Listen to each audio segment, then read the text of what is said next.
Good morning. If we could go on the record in the courtroom, please. You're on the record, Your Honor. Thank you very much. We are here in the matter of Aaron Anderson and Brittany Erickson in 23-30001-508. We're set for a half-day trial this morning. I received a rather large trial binder from Mr. Anderson's side. I did not receive anything from Miss Erickson. I don't know, Miss Erickson, if you did submit anything. You're muted. Sorry about that. I recently actually lost my attorney. He quit, so I have no idea what to do or where to go. I did go to the court hearing over the trial readiness, and I was never called. And I was on there from 11:30 to explain all that, and nobody ever called me up or got me through on the court. Unless I was on the wrong one, I sat there and waited. So I'm confused on everything, because he told me, Scott Roberts told me that he's like, just get me the information you're asking, I'm asking you for, and your job is to take care of your babies and let me handle all this. And so that's what I did. And then he quit after being paid $5,000.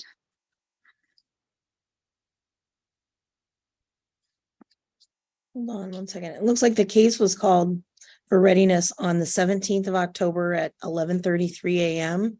Yes, and I was on there at 11:30, and nobody. It had me waiting in the waiting room the entire time, and finally, after 20 minutes, I was like, "That's a little weird." So I had to I made a phone call, and then they kind of sent me all around. And then that's when they told me, the last lady I talked to, she told me that that there was only 2 people in the hearing, so it went pretty quickly, and that it was already done. Okay. When I was waiting. Do notice there was a notice of intent to withdraw from Mr. Roberts filed on the 19th of September with an effective date of September 22nd. So it's been well over a month since he's withdrawn from the case. He didn't let me know until he said that his old boss said that he wasn't allowed to tell me until a day before he was able to leave the office.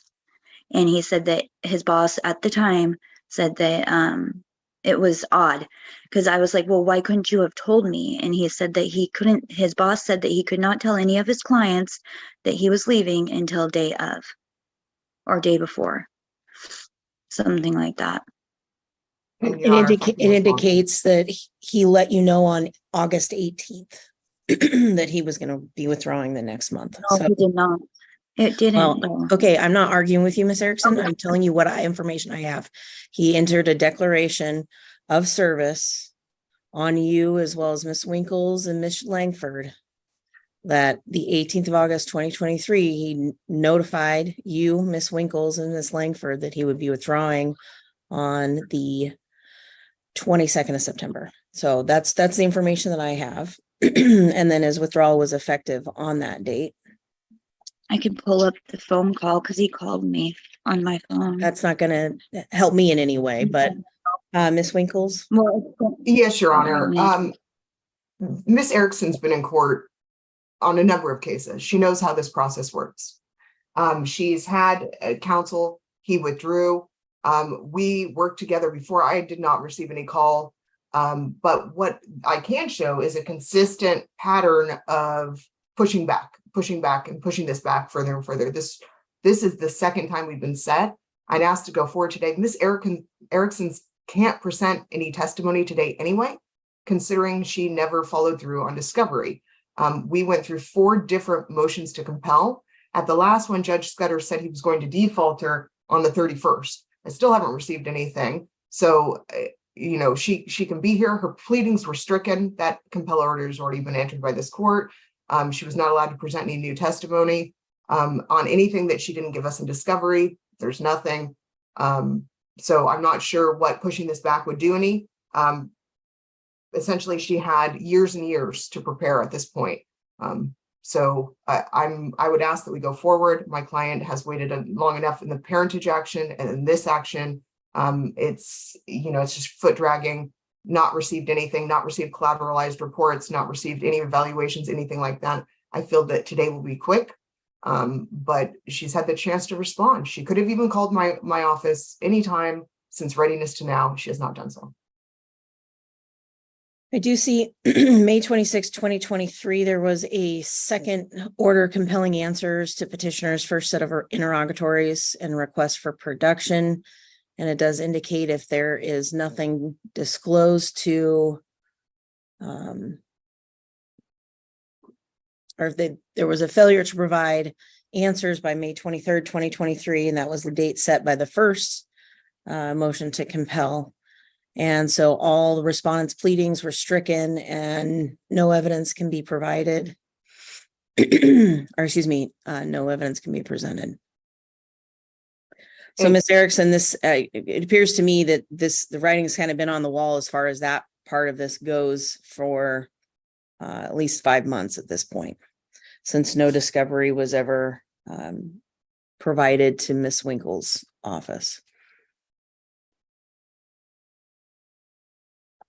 And that I note is the second order.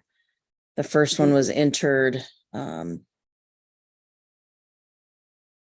like earlier in May. And Your Honor, we actually had a third meeting as well. Your Honor was there, said the same thing as Mr. Nelson's ruling. We just didn't put another order in, but we had that. And then again, Judge Scudder, we haven't put an order in because we said review date he said for today, essentially, but on the 31st, really, even though it's after the trial. And that was for default at that point. Okay. All right. Well, then let's, based on those previous orders, the most recent order from May of 2023 from Commissioner Nelson at the time, I think we should proceed at this point.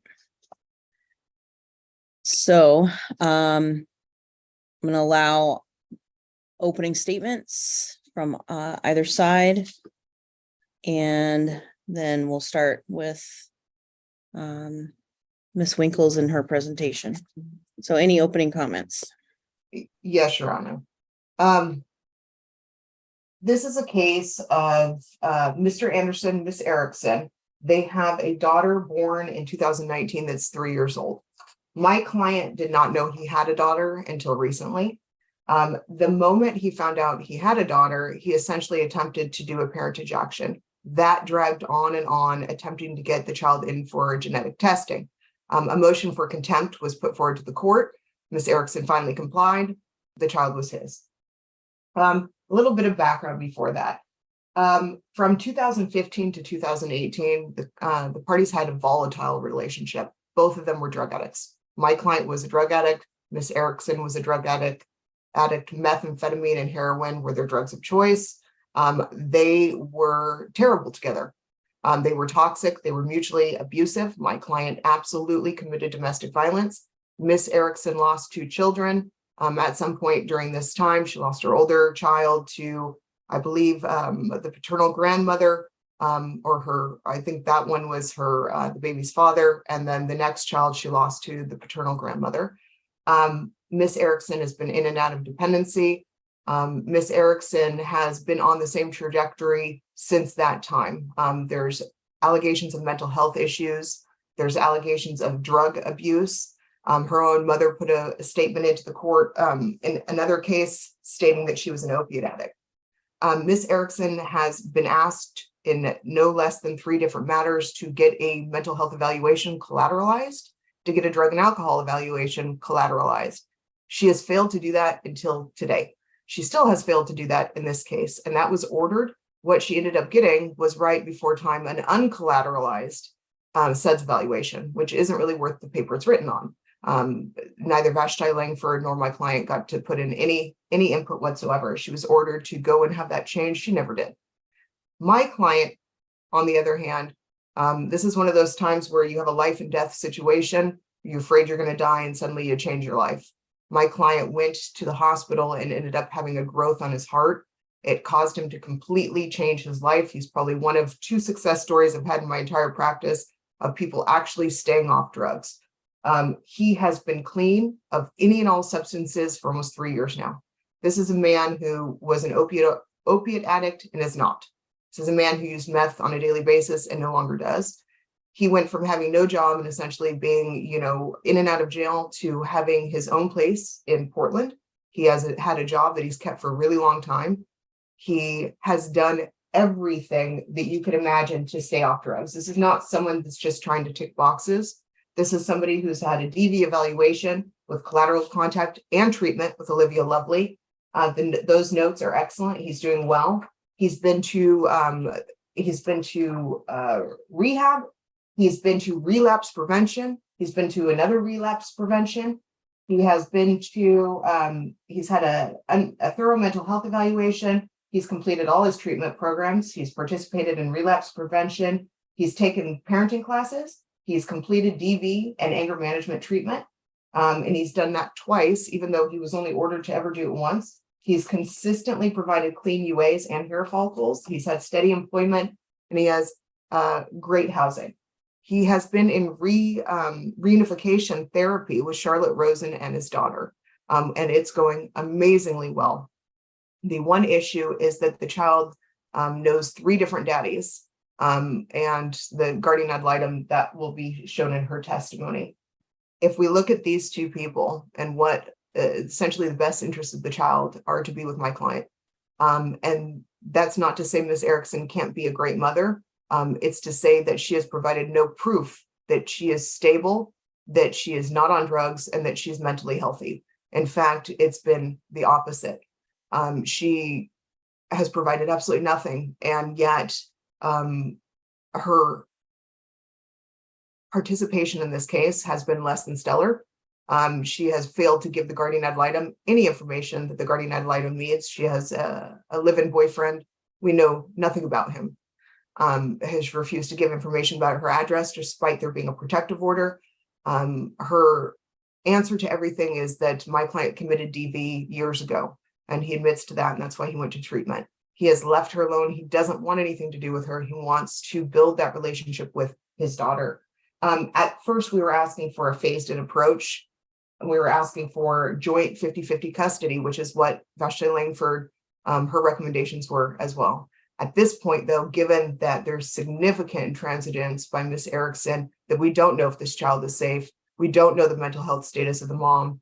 She did have another child recently.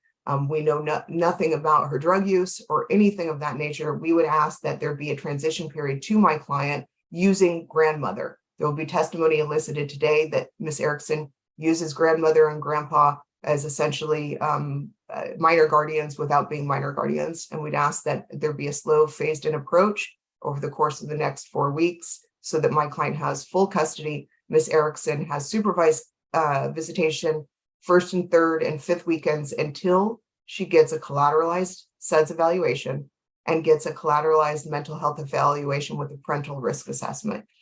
We are significantly concerned. And there will be testimony from Charlotte Rosen today about how reunification therapy is going. Hopefully we'll have the other witnesses. I don't see them right now, but they might be in the waiting rooms. And they'll be testifying about my client's treatment and about how well he's done. Thank you. And so I just want to confirm you do intend to call the JAL in your case? Yes, I do. All right. Ms. Erickson, if you want to unmute, if there's any opening statements that you would like to make.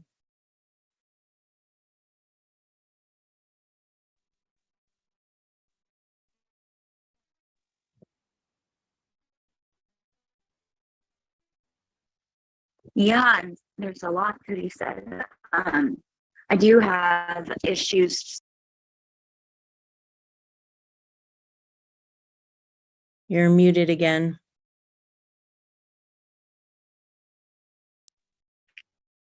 That's weird. I'm using my dad's phone, sorry.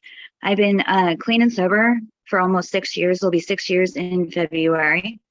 I have done actually 2 hair follicle tests for Mr. Anderson, including a UA for him. That was all of everything, and I passed those.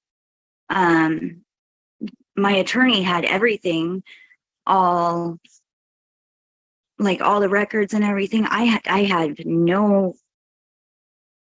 nothing.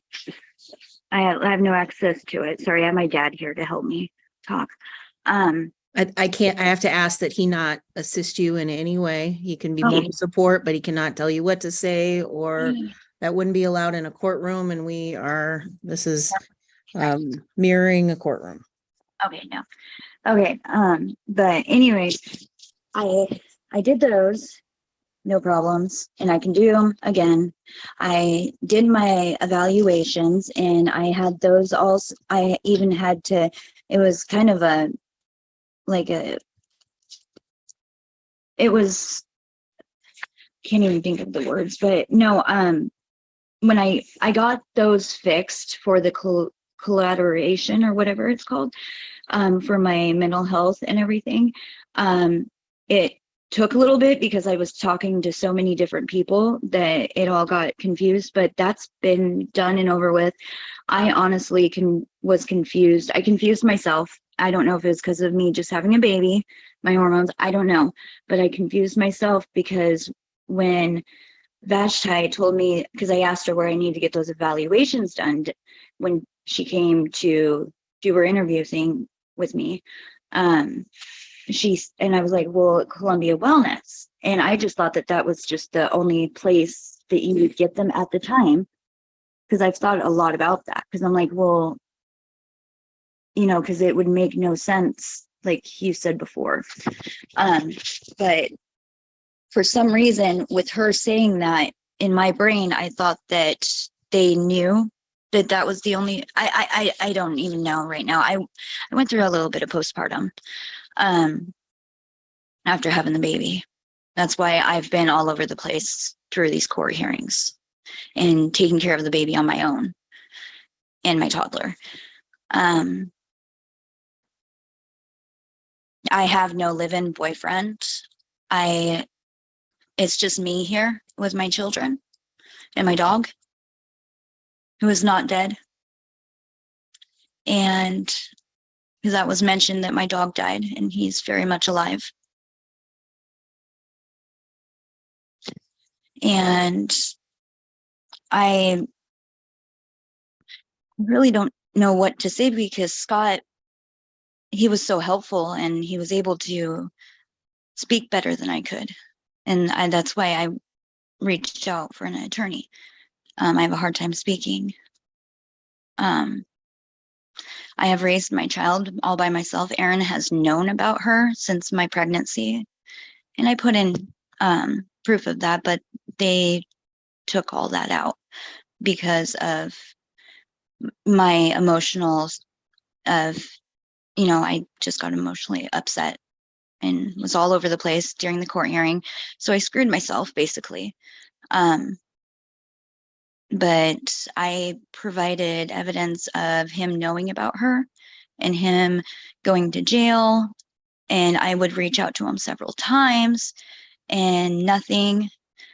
Wouldn't receive anything back until a few months later, saying that he found my daughter's shoe at some random guy's house or whatever. It was weird.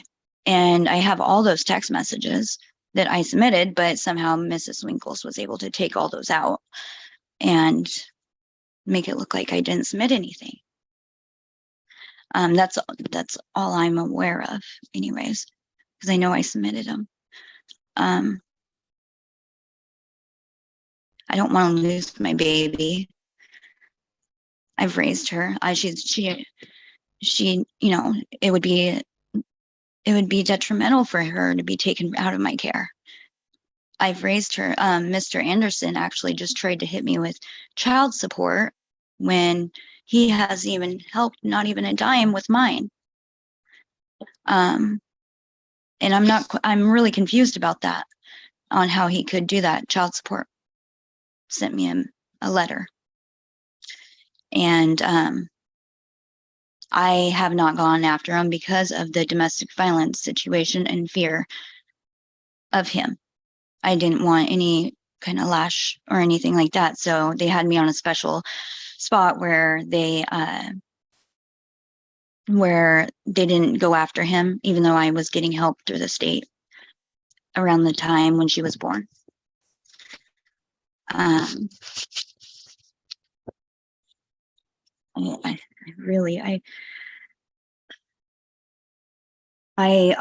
about daddies, there's only one daddy that was ever, she's the one that called him daddy. And we don't use the word daddy.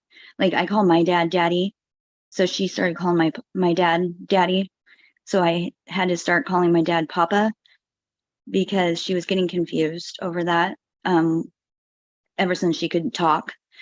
And she did start calling my boyfriend Cody daddy because of the baby.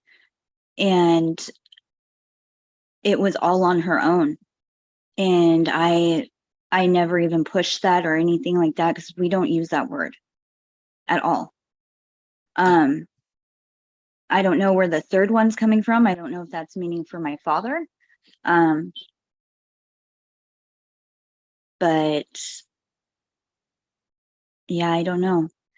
I've never pushed my daughter on that, and I never will, obviously. I think that she's just really confused because Aaron chose to be out of her life. So all she's used to is Papa, to be honest, while I was working, Papa and Nana. How old is your newest baby, Miss Erickson? She will be a year. I can't even believe it. A year next month on the 8th. Okay. It's been the whole entire time. I feel like I lost out on my baby, like this whole court thing, because I've been so worried about Ellie. And I found out that I do have PTSD, and I didn't realize that. And I'm getting help through Columbia Wellness, through counseling over that. But I have PTSD over my children that were temporarily taken from me. They were not taken from me. I have my children. My son is with his father, and I can see him whenever I want. And Lexi actually is at school. My father just took her there. So that is not true at all either. The reason why I lost temporary custody was because of them witnessing Mr. Anderson putting his hands on me. How many children in total do you have in your care on a regular basis? On a regular basis, I have 3.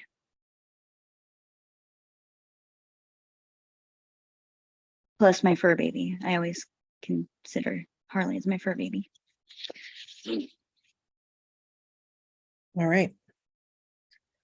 Okay, thank you very much, Miss Erickson. I appreciate that information. I thank you. All right, Miss Winkles, if you want to call your first witness, and I just want you to know there's nobody in the waiting room at this point. Okay. Hopefully they'll log on soon. I'd like to call Vashti Langford, the GAL, to the stand. All right. Good morning. Good morning. I could have you raise your right hand, please. Do you promise or affirm all the testimony and evidence you're going to present here today is the truth and the whole truth under penalty of perjury? Yes, I do. Thank you. And if you could just state your full name for the record. Vashti Langford. Thank you very much. Go ahead, Miss Winkles. Okay. Miss Langford, how many times have you been appointed to the court as guardian ad litem? Ooh. I would say over 50, 60 times. Okay. And you were appointed to this case, correct? Correct. And what was the nature of your appointment? My appointment was to investigate both sides, but on the father's side, and investigate his sobriety, his lifestyle, his housing, his employment. And then on the mom's side, her housing, employment, mental health, and sobriety. Okay. And did you conduct the evaluation and make a report to the court? I did. Okay. And what conclusions did you reach after your evaluation? I think my conclusion was that Aaron needs to be able to see his daughter. I understand fully and have empathy for Brittany's concerns from the past. I talking to both sides. Aaron was very honest about his past history. Brittany was very honest about her past history. I really understand her fear due to what happened in their relationship then. But I also see the progress that he has made. I see the progress he's even through this course. He's made his home ready for her to come visit and eventually visit and stay with him when possible. He's done the steps with reunification and treatment and not just drug and alcohol treatment, but anger management, relapse prevention. He's shown a healthy lifestyle that he's worked very hard to keep up. And I see that, again, it was a struggle on Ms. Eric's side because I was never able, she said that she was getting services. I was never able to confirm those because either I wasn't on that release information or I was just never given the information. Even when I kept calling to check. But talking with her, my concern is some mental health, maybe potentially some untreated mental health. She just said that she just found out she has PTSD. That's a big red flag to some of the things I was seeing, concerns I was seeing. She dwelled on, hyper-focused on the past and was not willing to see what's happened, what changes that he's made, along with the changes she's made with her drug and alcohol issues in the past. Okay, and you wrote a report for this case, correct? Correct. Okay, and is that report what is identified as Exhibit 18 in that big trial binder I gave you? Yes. Okay, and Your Honor, that was in an ER 904, so I'd ask that Exhibit 18 be admitted. That's a sealed guardian ad litem report.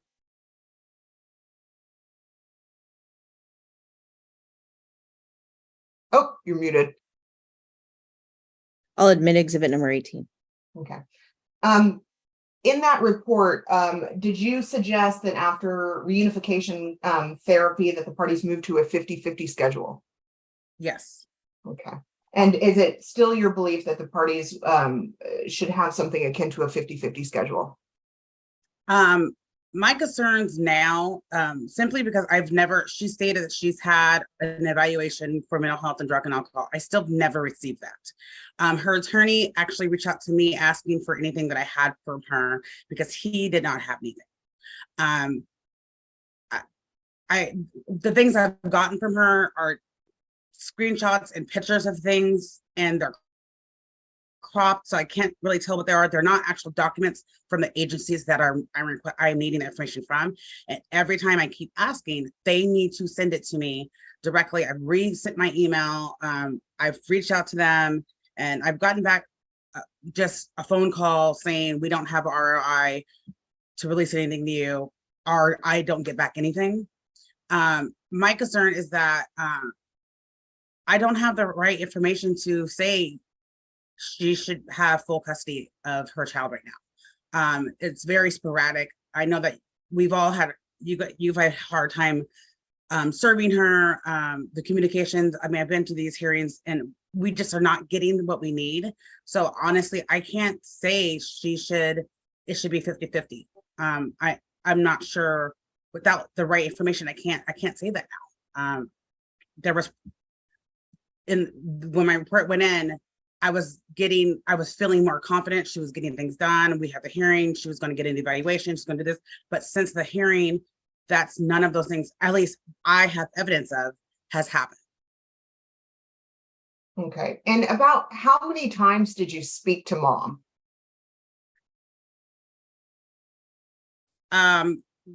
Verbally about 10 or 15 times, but via text and email over 60 times. And in those texts and emails that you did, or even over the phone, was there anything that stuck out to you about mom's behavior or her affect? She she always went back to their past relationship and the physical abuse. And again, I totally empathize with that. I understand where she's coming from that. But no matter what I tried to talk about, it always went back there, and why he was so dangerous. And it never, I couldn't progress past that. And on anything I asked about, it would always go back to their past relationship and the abuse. And did you speak to anyone else aside from Ms. Erickson on her behalf? I spoke with her mother or her father. I had a couple other people, but I spoke to both her older children's fathers. And I believe that's it. And what did you learn about Olivia Lovely as well. Okay. And what did you learn about her older children during your investigation? Her older child was removed from her home by the father because the child would come to visit and say that he witnessed the physical abuse and drug use with Brittany and Aaron. So he went and filed for full custody, and he has had him ever since. He was coming to visit Brittany. The father mentioned over the last, since high school, really, so he started high school, the visits have been less. But he's had full custody since 2017. And was that the case where did you review any guardian ad litem reports from those other cases? No, he was not able to find the copy that he had, and I could not pull that up. Okay. And concerning her other child, what did you learn about the other child? Her other child was also removed, and the biological, the paternal grandmother has custody of her, legal custody of her, guardianship of her. But the father has, since this happened, clean and sober, working, has a job. He has majority custody of her. He does allow her to go to Brittany's, I believe, three times a week. So she, like she mentioned, her father was taking her to school because when she's there, that's the process they have. And when she's with dad takes care of her. But really, grandma has removed, she has a guardianship, but she's allowed dad to step in and be more of a father, and then Brittany has visits. Okay.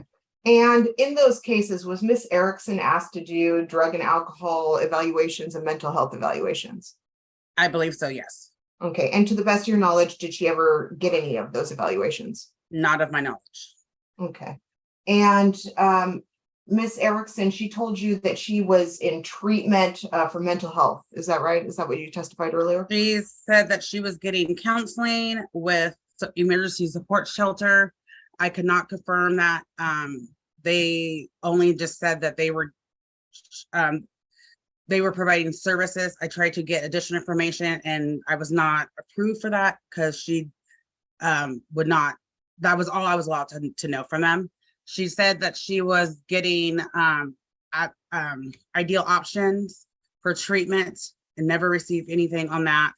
I did get some really old screenings, like 2010 screenings, but nothing anything I had, it was, like I said, it's pieces of things, and it was never current. I want to say the last most current thing would have been from 2015 that I saw. Okay. And so you have no idea if she's had an evaluation for anything at this point? No, after the last hearing, she was notified to get an evaluation. She contacted me again in August. I asked if she had had the evaluation. She said yes. I asked for a copy of mental health and of any of it, and I never received anything. Okay. And she did provide a UA though, is that correct? Correct. I believe And- 2 UAs. Okay, and, oh, apologies. And was it your understanding that Miss Erickson was on Suboxone treatment at 16 milligrams? That was what she stated to me, but again, I never saw anything current showing any of that. Okay, and the hair follicles, though, they didn't show anything for buprenorphine or Suboxone, is that correct? Nope. And do you have any concerns about the child being in mother's house at this point? Oh, only because I'm concerned has some mental health things, and this is probably triggering other things for her that she probably needs to get help for. And I'm not concerned that she will do anything to the child.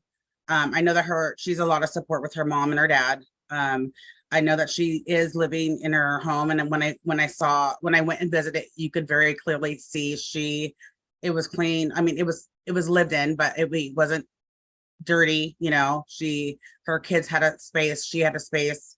I'm just concerned that all of this is probably she probably had things going on already, and this probably is very overwhelming. And I think that she needs to find that balance and support, and maybe allowing Aaron to step in I know it probably is very fearful for her, and she's very terrified of that, but I feel she needs to get some kind of additional mental health support. And I think that having that time to do that and having help with Aaron, helping with her child, and would probably help her, even though right now she probably doesn't see that at all. Okay. And did you discover anything about how often she has the child in this case in her care and custody? For what I know, she has the child all the time. I know that her parents, when she has appointments, try to help with childcare. But from what I understood, they always help her if she needs it, it seems like. But the child, from what I know, was living with her. Okay. And did you have any concerns about Miss Erickson remaining in this area? Did you have any concerns about Miss Erickson taking the child out of the jurisdiction? I didn't at first, but I do now. I feel like she's in a fight or flight mode, and I'm a little afraid that might happen. I could be completely wrong, but just the behaviors I've seen via text, email, I'm a little fearful she might take off because she doesn't want Aaron, in fear of the past history with them, that she would take off. Yes. And at any point, did you speak to Charlotte Rosen or Allison Long about reunification therapy? I was never given the report from Allison Long.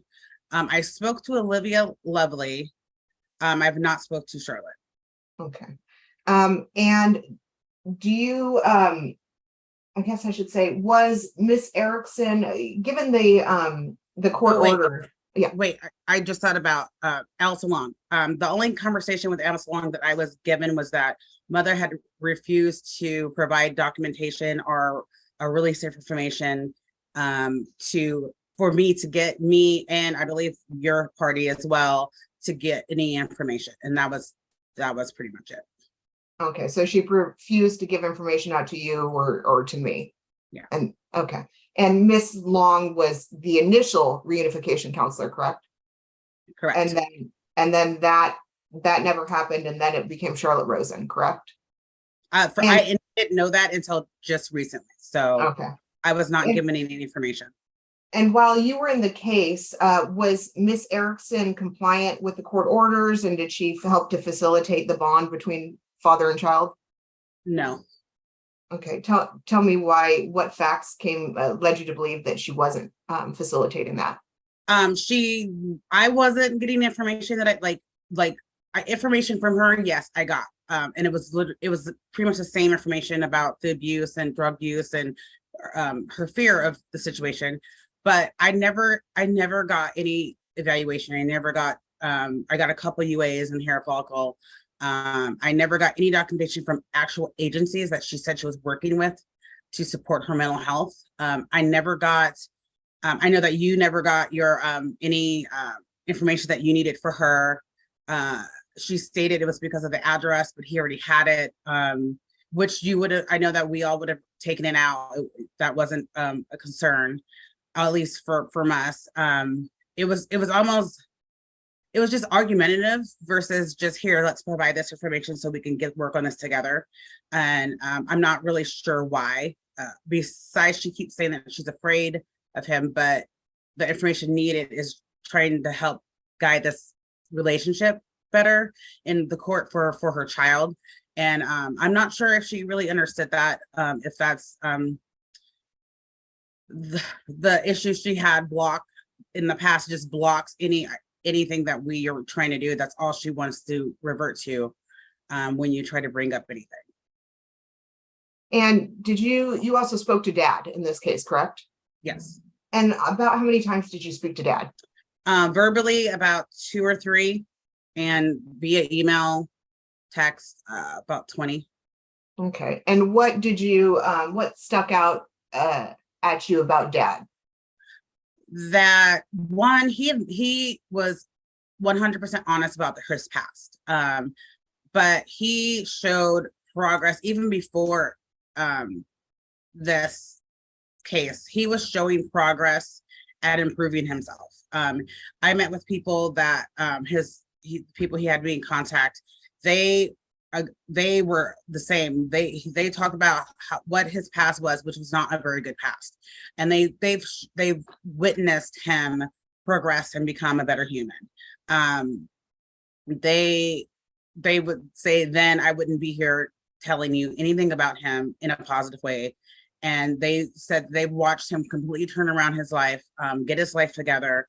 Like I said, I saw his apartment. He has a space for her. He's wanting her to come and visit. He doesn't want to rip her from her. He wants her to be safe. He wants to have a relationship with her.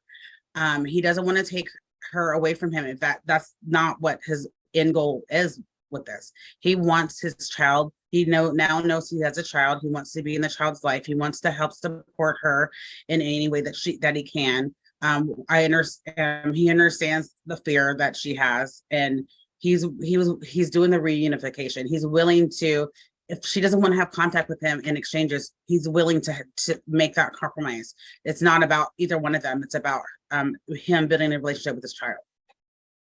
And during your investigation, did you find has dad contacted mom at all in the last year? Did you discover anything about that? Not that I am aware of. Okay. And did you find any evidence that dad is still in active use of any drugs or alcohol? No. Okay.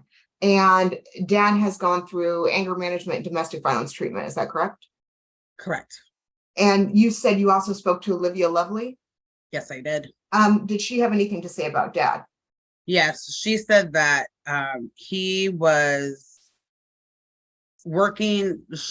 When she met with him, he was progressing and working very well on himself, and was hopeful that this would end in a way that they can both agree on. She had nothing but positive things to say about him, and she understands. She said the same thing I'm saying. She understands the fear that Miss Harrison has from the past, but she sees that he is doing well, and he's trying to work at it. And did father have any criminal history or domestic violence history since he's been sober? Did you find any evidence of that? No, I did not. Okay. And did father seem well adjusted to you? Yes. Okay. And did his lifestyle provide a stable environment for the child? Yes. Okay. And do you believe dad would have the capacity to continue to support a relationship between child and mother? Oh, yes. Yeah. Okay. And what's your opinion about the father's capacity to care for the child? I think that he hasn't had a child live with him, so I'm grateful he's doing the reunification first. And I did talk to him about some parenting classes as well. And I think that he would need support at first, but I mean, I think he'll get used to it. He's willing to step in and help and be there for his child. He wants to do that. I think that he like I said, doing some parenting classes and joining some parent groups, even in his areas. I know he's not in local, he's in Portland. And there's a lot of parenting options and groups there that can help support him in that. Okay. And what would your recommendations on parenting at this point? If we just look at mom first, would you have any limitations on her and your recommendations? Based off of not my report recommendations, but right now recommendations. Right now, yeah. Right now, I think that mom needs to show and go through mental health supports. I think that right now she needs supports, if that's with her mom and dad helping, to help with that reunification transition, because I think that's going to be very difficult on her when and if that happens. I think that she also probably could take some parenting classes as well, but I think that 50-50, I would almost say 75-25,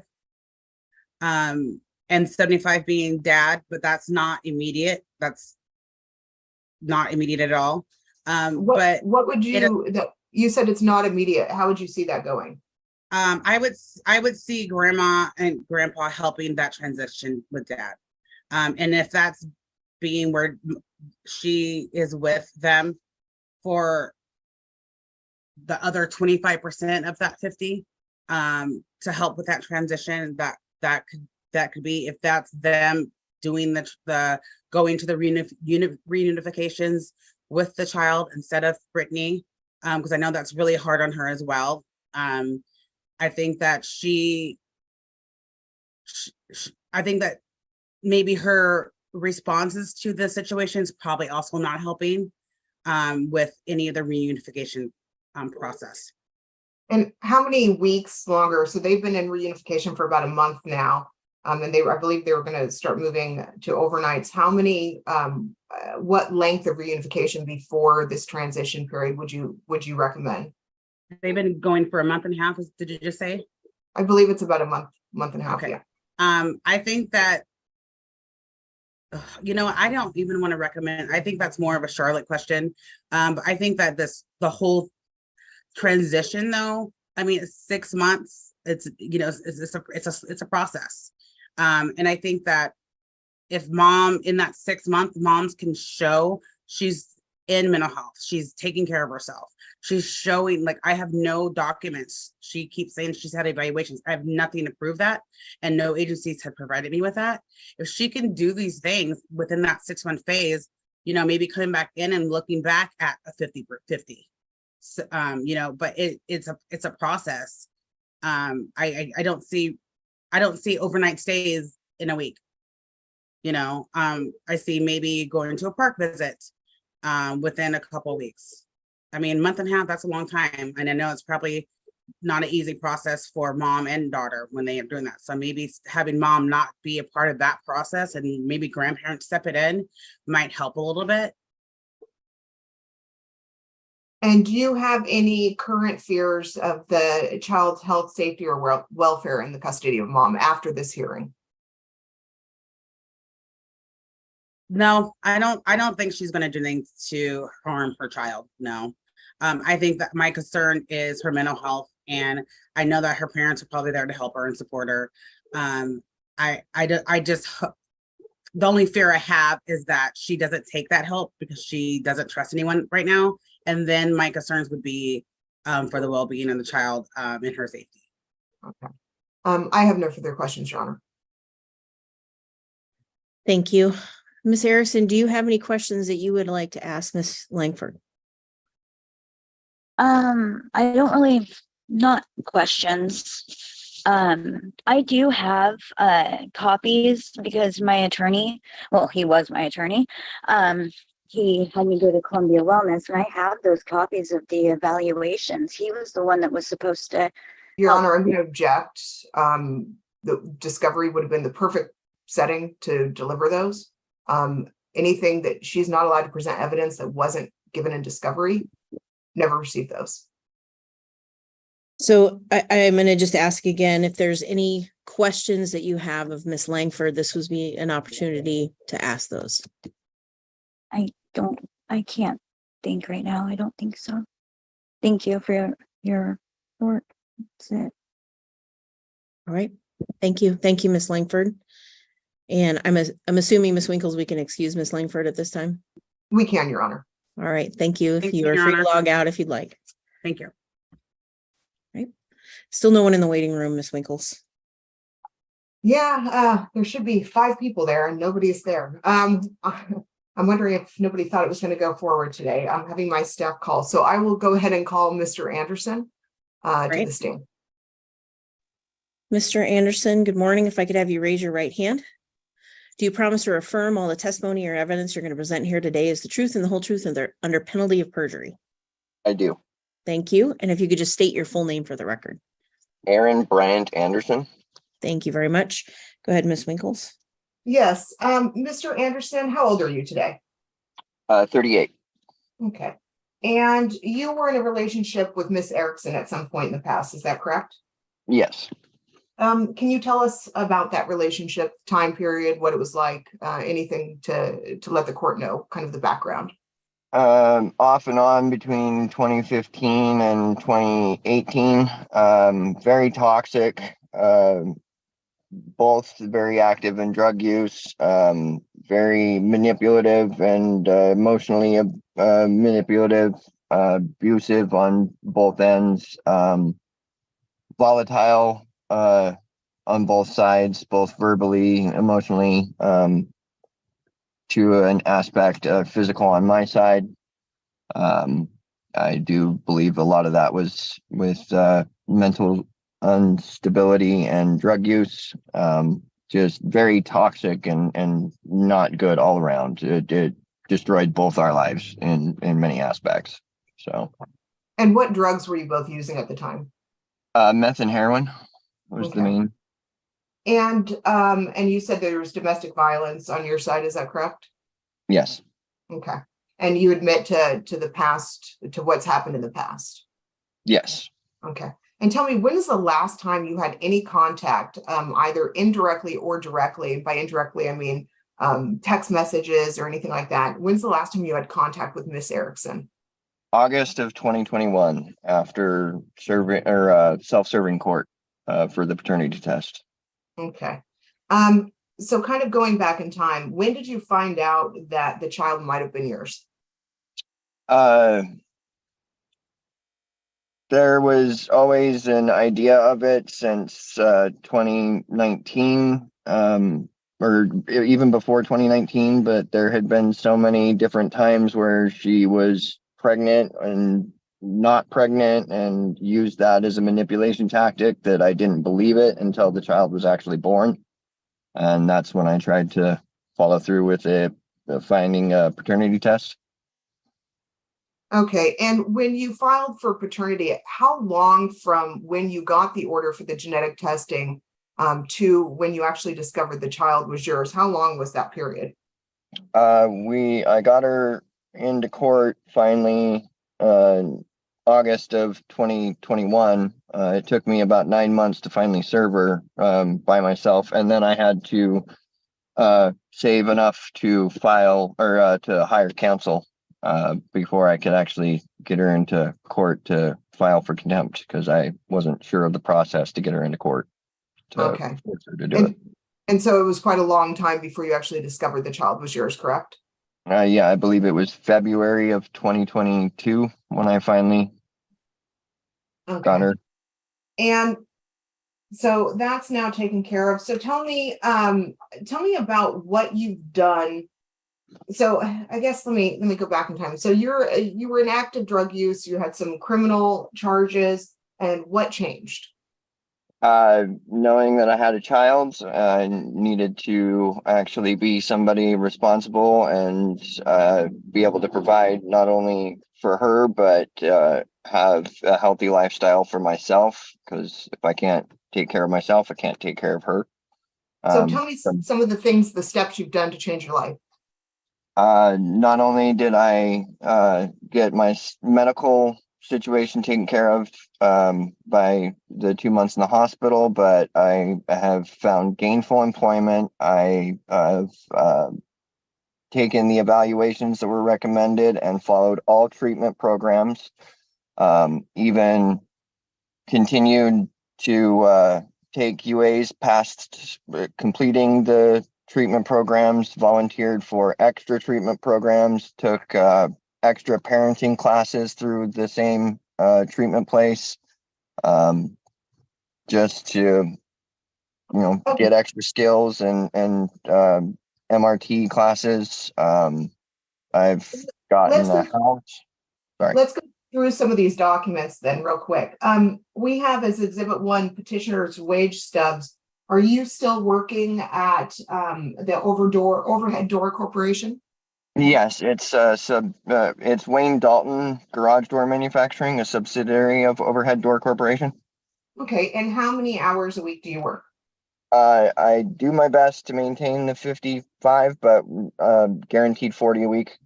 Okay. And what are your hours of work? 6 a.m. to 2:30 p.m. But if I can get overtime, it's 5 a.m. to 3:30 p.m. Okay. And your pay stubs, are those true and accurate copies that are in Exhibit 1? Yes. Okay. And Your Honor, I'd ask to admit Exhibit 1 into evidence. It was in the ER 904.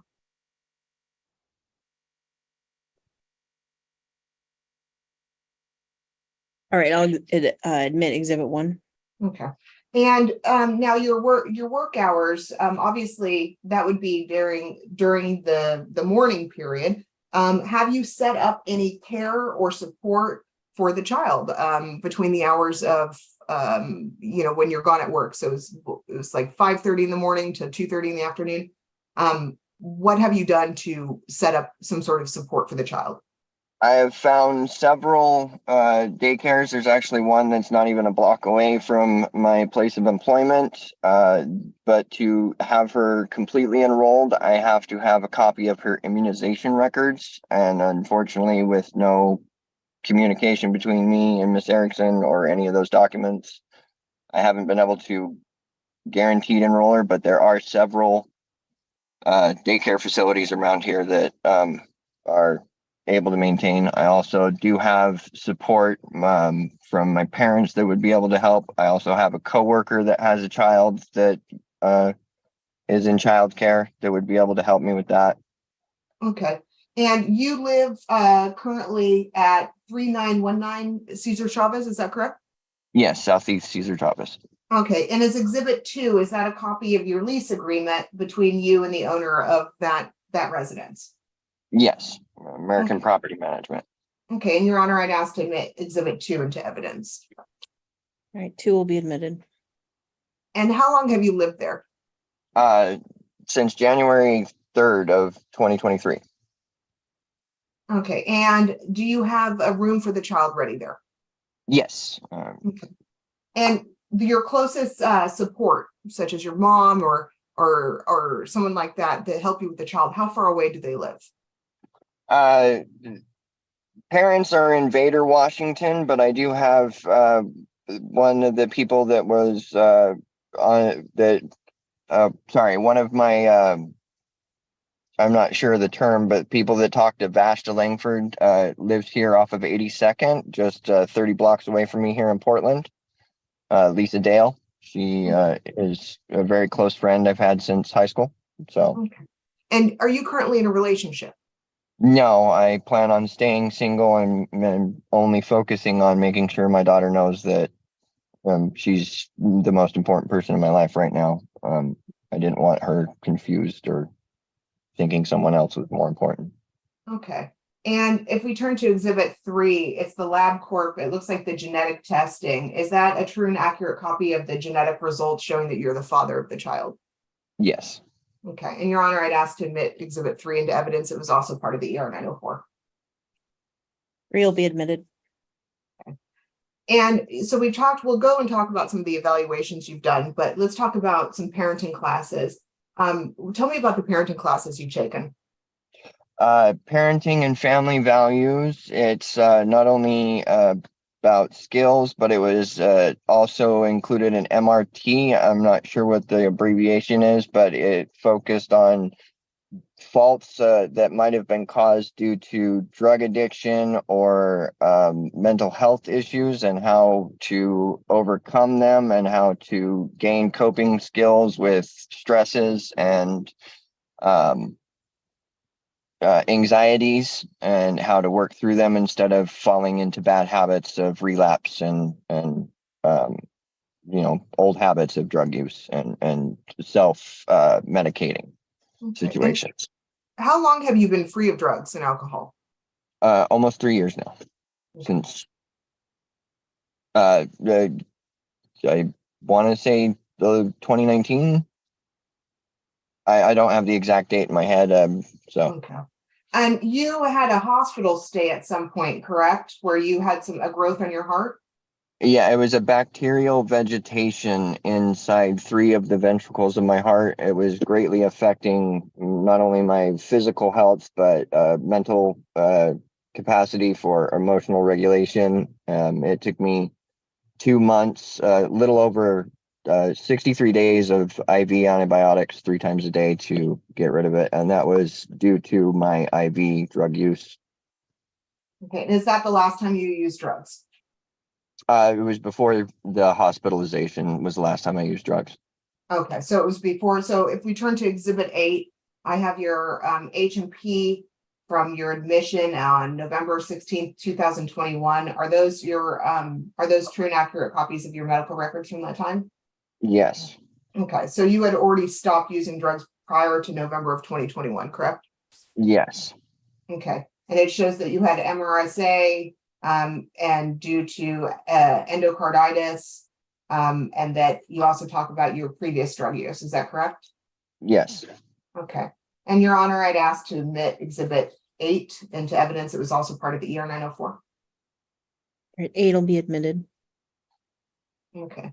So, and I'd also, off the page here. Did you all, so kind of jumping around just a little bit here, but so you get out of the hospital, you're clean, you've taken these parenting classes. Did you also take children in between? Yes, that was the first one I took. Okay, and what did you learn in children in between? It's key not to use a child as a tool or a weapon to try and conflict resolute, or even used for confliction between parents that are not getting along. A child is a child. You don't need to have them for adult situations. It's between the parents. It's not for the child. It's to work together for the benefit of the child, not use the child as a manipulation tool. Okay.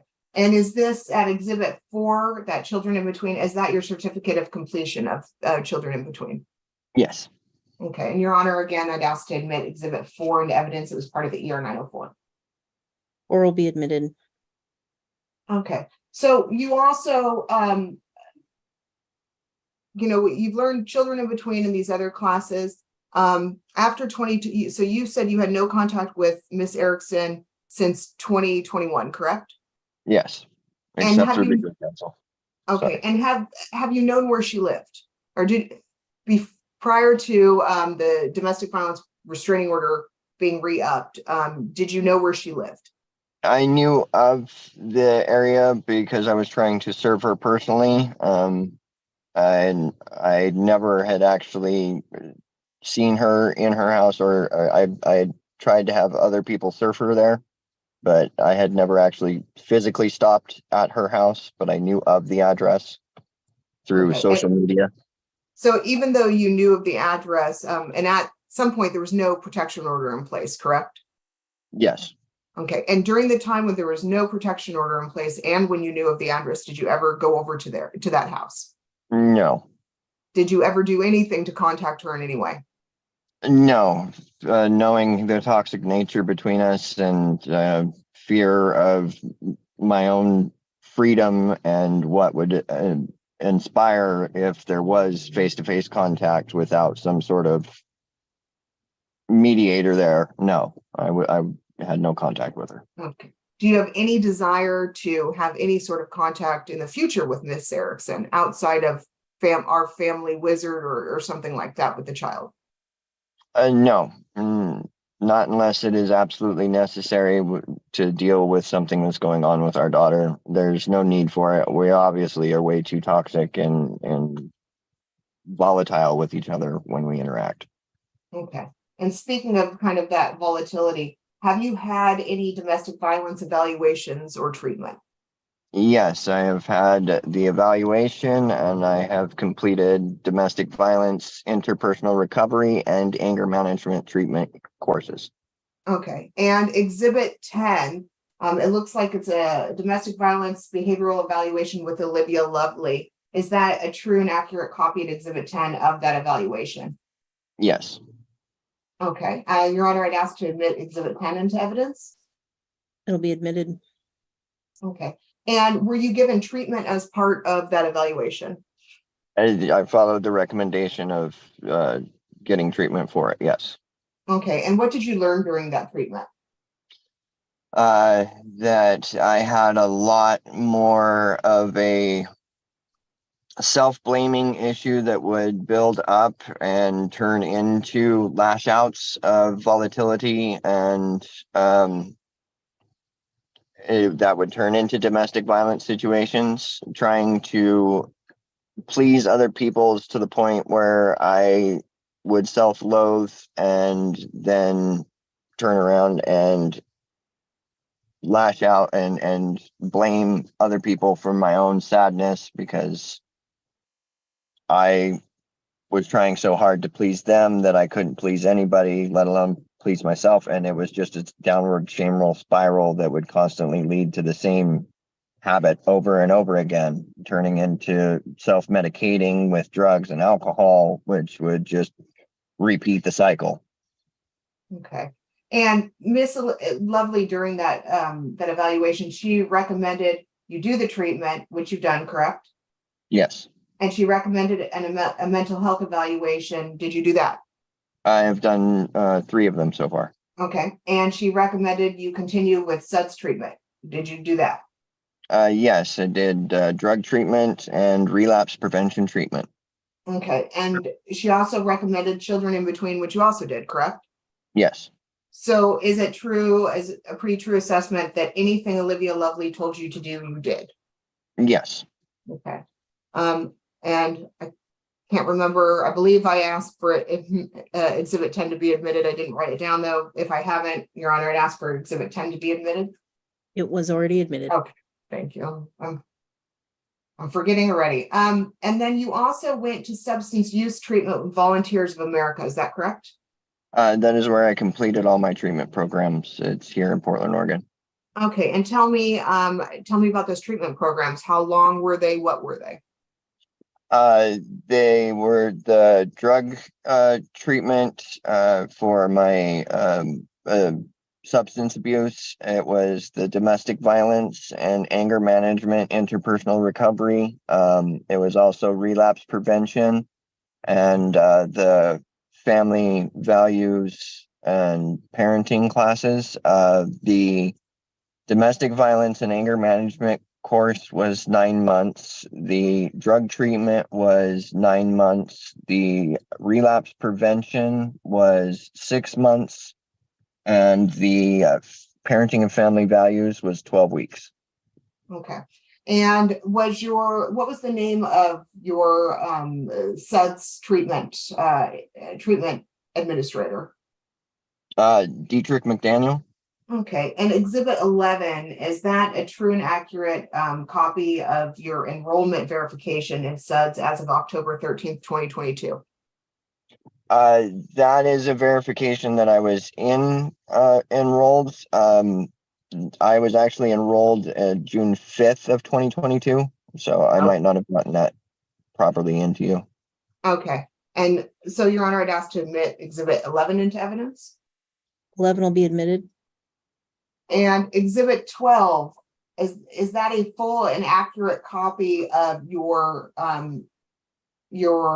drug treatment and mental health and counseling notes from your time at Volunteers of America? Yes. Okay, and Your Honor, I'd ask to admit Exhibit 12 into evidence. Well, will be admitted. Since you've been clean, about how many urinalysis or hair follicles or any sort of drug tests have you done? I was on random weekly tests from June 15th of 2022, and I continued them until I believe May of 2023, and I have done one of the 90-day hair follicles. I want to say May of 2023. I can't remember exactly when I did it, but And were any of them positive for anything that you were not medically prescribed? no, I've passed every one that I've taken. Okay, and a history outline of all those negative UAs, those are all included in that Exhibit 12, is that correct? Yes. And so you've done all this treatment and you get to the court, you find out the child's yours, you set up, you have stable housing, you have a stable job, you have a support network. What in reunification therapy was ordered, is that correct? Yes. Okay, and tell me what happened initially. How did reunification therapy start when it should have? No, I contacted Allison Long. We spoke about it after the parenting or before the parenting plan was signed. She said that mom needed to reach out to her. We had court. She got a hold of me a few days later saying mom had reached out to her. I signed the ROIs. Then she said she was working on mom's anxiety about the reunification process and that things were progressing. She was hoping to start the reunification within a couple of weeks. And then about a month, 5 weeks after we had started the process, I received an email saying that she would no longer be continuing with the reunification process and that she couldn't give me any details. I immediately called her and she said that there was nothing that I had done. I had done everything with exceptional speed and was on top of everything, and that I should speak to my legal counsel because there was to find out what the next action was, but she wasn't able to go into detail. But I had done everything that I possibly could. Okay, and then we went back to court and Charlotte Rosen was appointed at that point, correct? Yes. Okay, and when did you start reunification with Charlotte Rosen? It took about, I think, a month before I was able to get my first appointment because of lack of interaction with my daughter until she had finally gotten to visits with my daughter, and then I was able to finally get my first appointment or first in-person visit with my daughter. Okay, and going back, lack of interaction with your daughter, that's because Charlotte Rosen wasn't able to see the child for the initial appointment, is that correct? Yes. Okay, and were you given any reasons as to why the child wasn't provided to Charlotte Rosen? Cancellation of appointments before right before the appointment was supposed to be had, not showing up on time or something of that nature.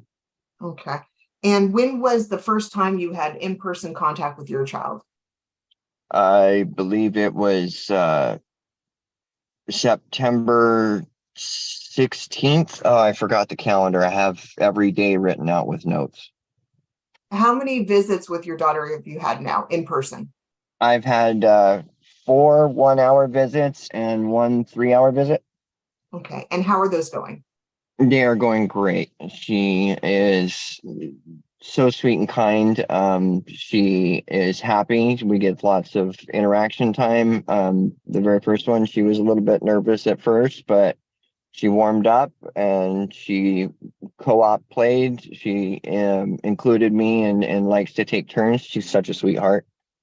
She's asked how she feels at the end of every visit. She says she feels happy. She's asked how she would like to say goodbye, if she wants to give a wave, a fist bump, or a hug, and she chooses a hug every time. She enjoyed having dinner that I cooked with her. She enjoyed the art projects that we did together. She really likes it when I get to read her books. She really, really enjoys me reading her stories. And it's cute when she gets excited. Her whole body shakes when she smiles. It's adorable. I love it. What was it like that first time meeting her after so many years? Well, the very first time I had ever met her, I was a little bit quiet and a little bit nervous because I was really wanting to leave a good impression. And luckily I did, because she wanted to come back and see me again. And probably the greatest feeling I've ever had.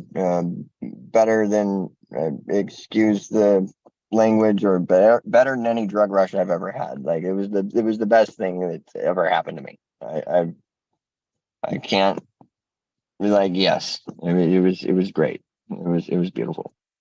And do you, how to put this? Do you feel that you are capable of taking care of her? Absolutely. My only focus is making sure that she is happy, healthy, safe, and finding her an education to a higher standard, not just a mediocre education. I want to find a way to get her into higher end schools, starting her off with, privatized schooling if I can afford it. And God, it's super expensive right now. But focusing on her health, safety, and happiness is my only goal. That's why I'm staying single and only focused on starting this relationship with her.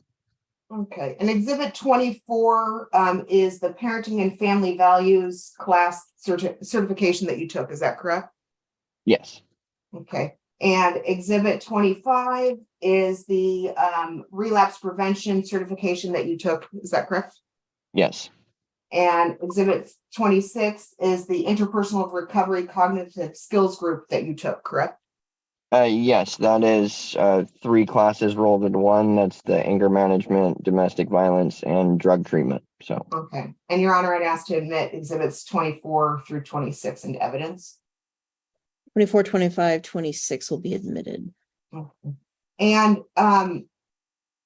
your daughter is not in not potty training, is that correct? It seems that she is still in a pull-up. Yeah. Okay, so your daughter's still using a pull-up. Yes. The last visit. Okay. Was there any concerns that you had about your daughter's overall health or mental health, or was there anything that concerned you during the visits? It seems that I'm concerned that she's not having enough of someone paying enough attention to try and help develop her, such as potty training, focusing on getting her simple education up, like, basic alphabet and numeric things up. I mean, she's almost 4. She'll be going to school soon. And as far as I know, she's not in preschool. Like I said, education is a big thing for me. I want her to excel, not be behind when she gets into kindergarten. But I will say that she is very observant. She has an intelligence to her. She's able to figure things out on her own very quickly. She's very kind and interactive. She does pick up after herself quite a bit, but I am worried that the fact that she's, doesn't seem to want to potty train or isn't engaging in potty training might be because someone's not putting in the time to try and help. Okay. And given your toxic history with Ms. Erickson, how would you, if you would at all, facilitate the relationship between the child and her mom? If need be, a professional mediator.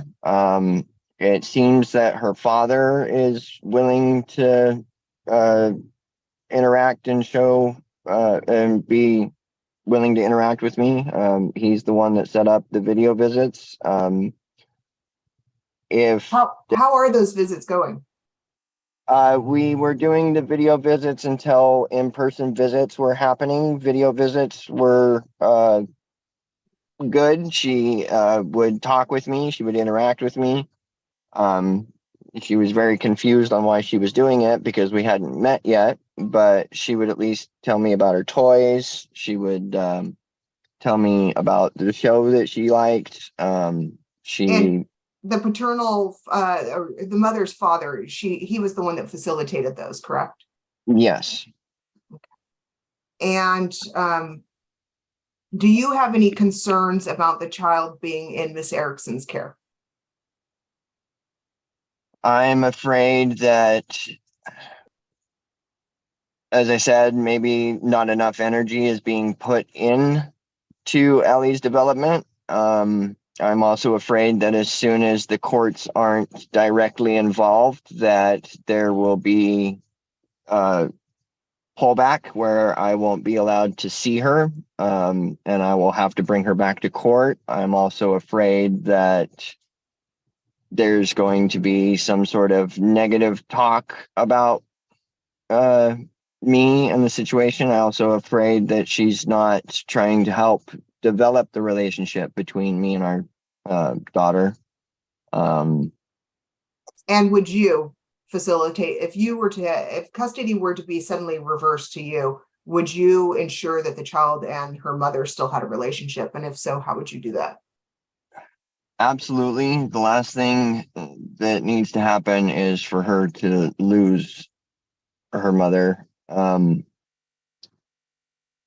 way to facilitate it would have to be some sort of mediator until she can find the ability for us to communicate, but all communication would have to be done through some sort of like Talking Parents app so that it all can be recorded. It would have to be, all transfers would have to be done, I believe, at a police station, because I cannot trust that there wouldn't be some sort of allegation or something negative and toxic, that volatile, to happen between us if there wasn't some sort of mediation or recording situation.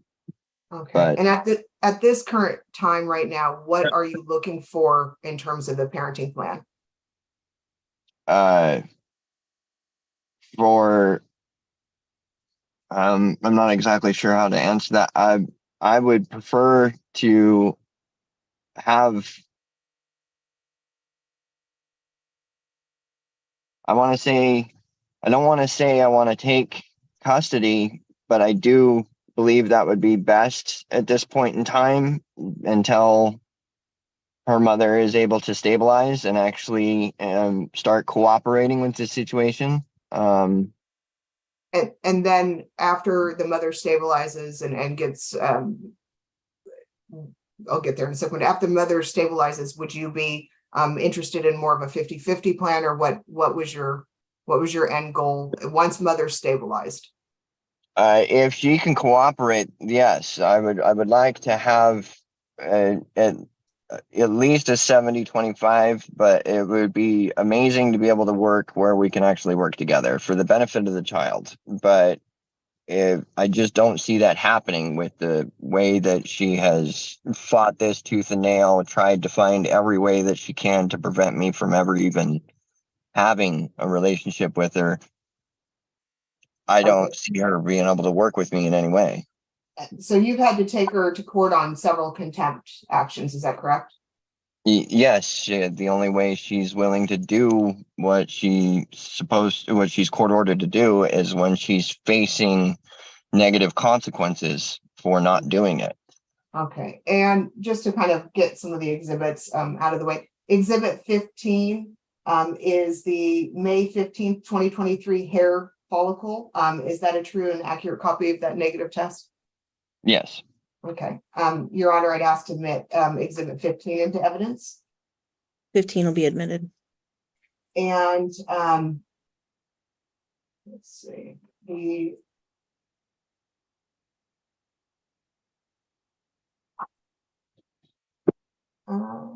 and did you pay for Allison Long to do the reunification beforehand?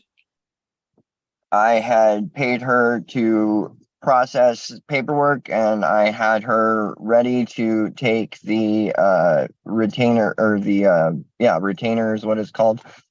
She said that she wasn't going to accept the retainer until she had mother ready to actually engage in the reunification process, because she didn't want to have to go through the process of reimbursing me.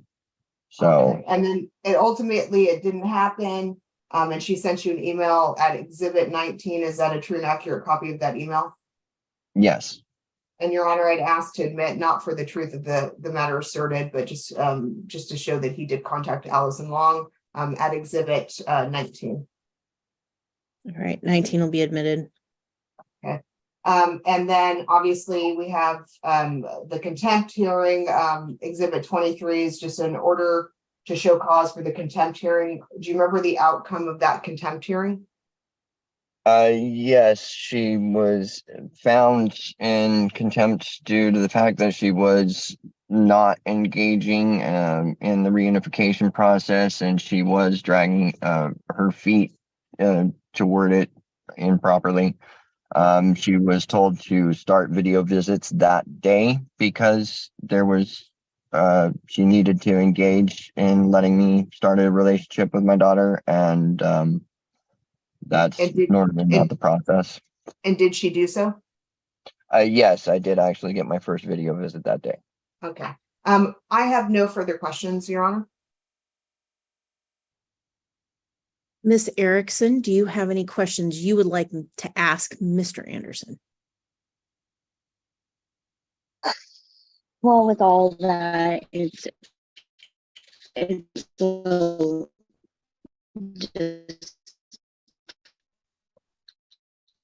all this is a lot to take in.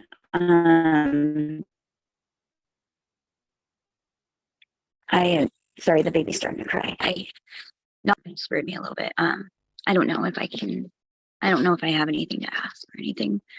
Does that make sense? Sorry. No, that's okay. Ms. Winkles, I don't know if you noticed. So I have kind of an idea here. We'll see. I have Miss Rosen now in the waiting room. I sent a message to everyone about a half an hour ago that she did pop up in the waiting room. I don't know if we want to take her now, and then Miss Erickson, essentially, I'll allow, if you think of any questions, we can return to Mr. Anderson after we talk to Miss Rosen. Does that work? Yeah, I appreciate you on that. Okay. Do you need Thank you. Do you need to attend to your child? Do we need to take a 5 or 10 minute break? Yeah, I need to change the pull up and diaper and formula, Okay. if that's okay.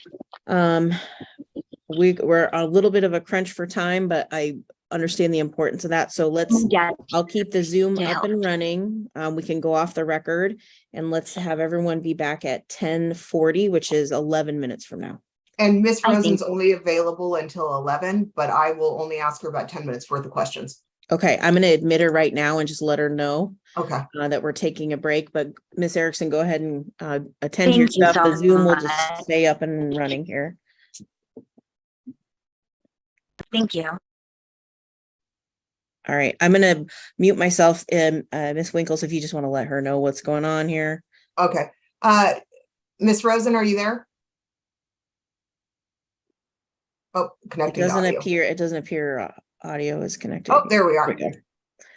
Can you hear me, Miss Rosen? Oh, you're muted.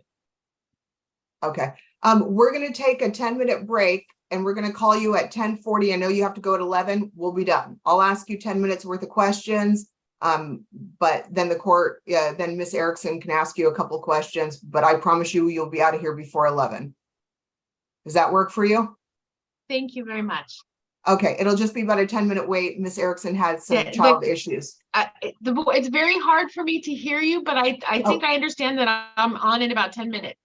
Perfect. Yep.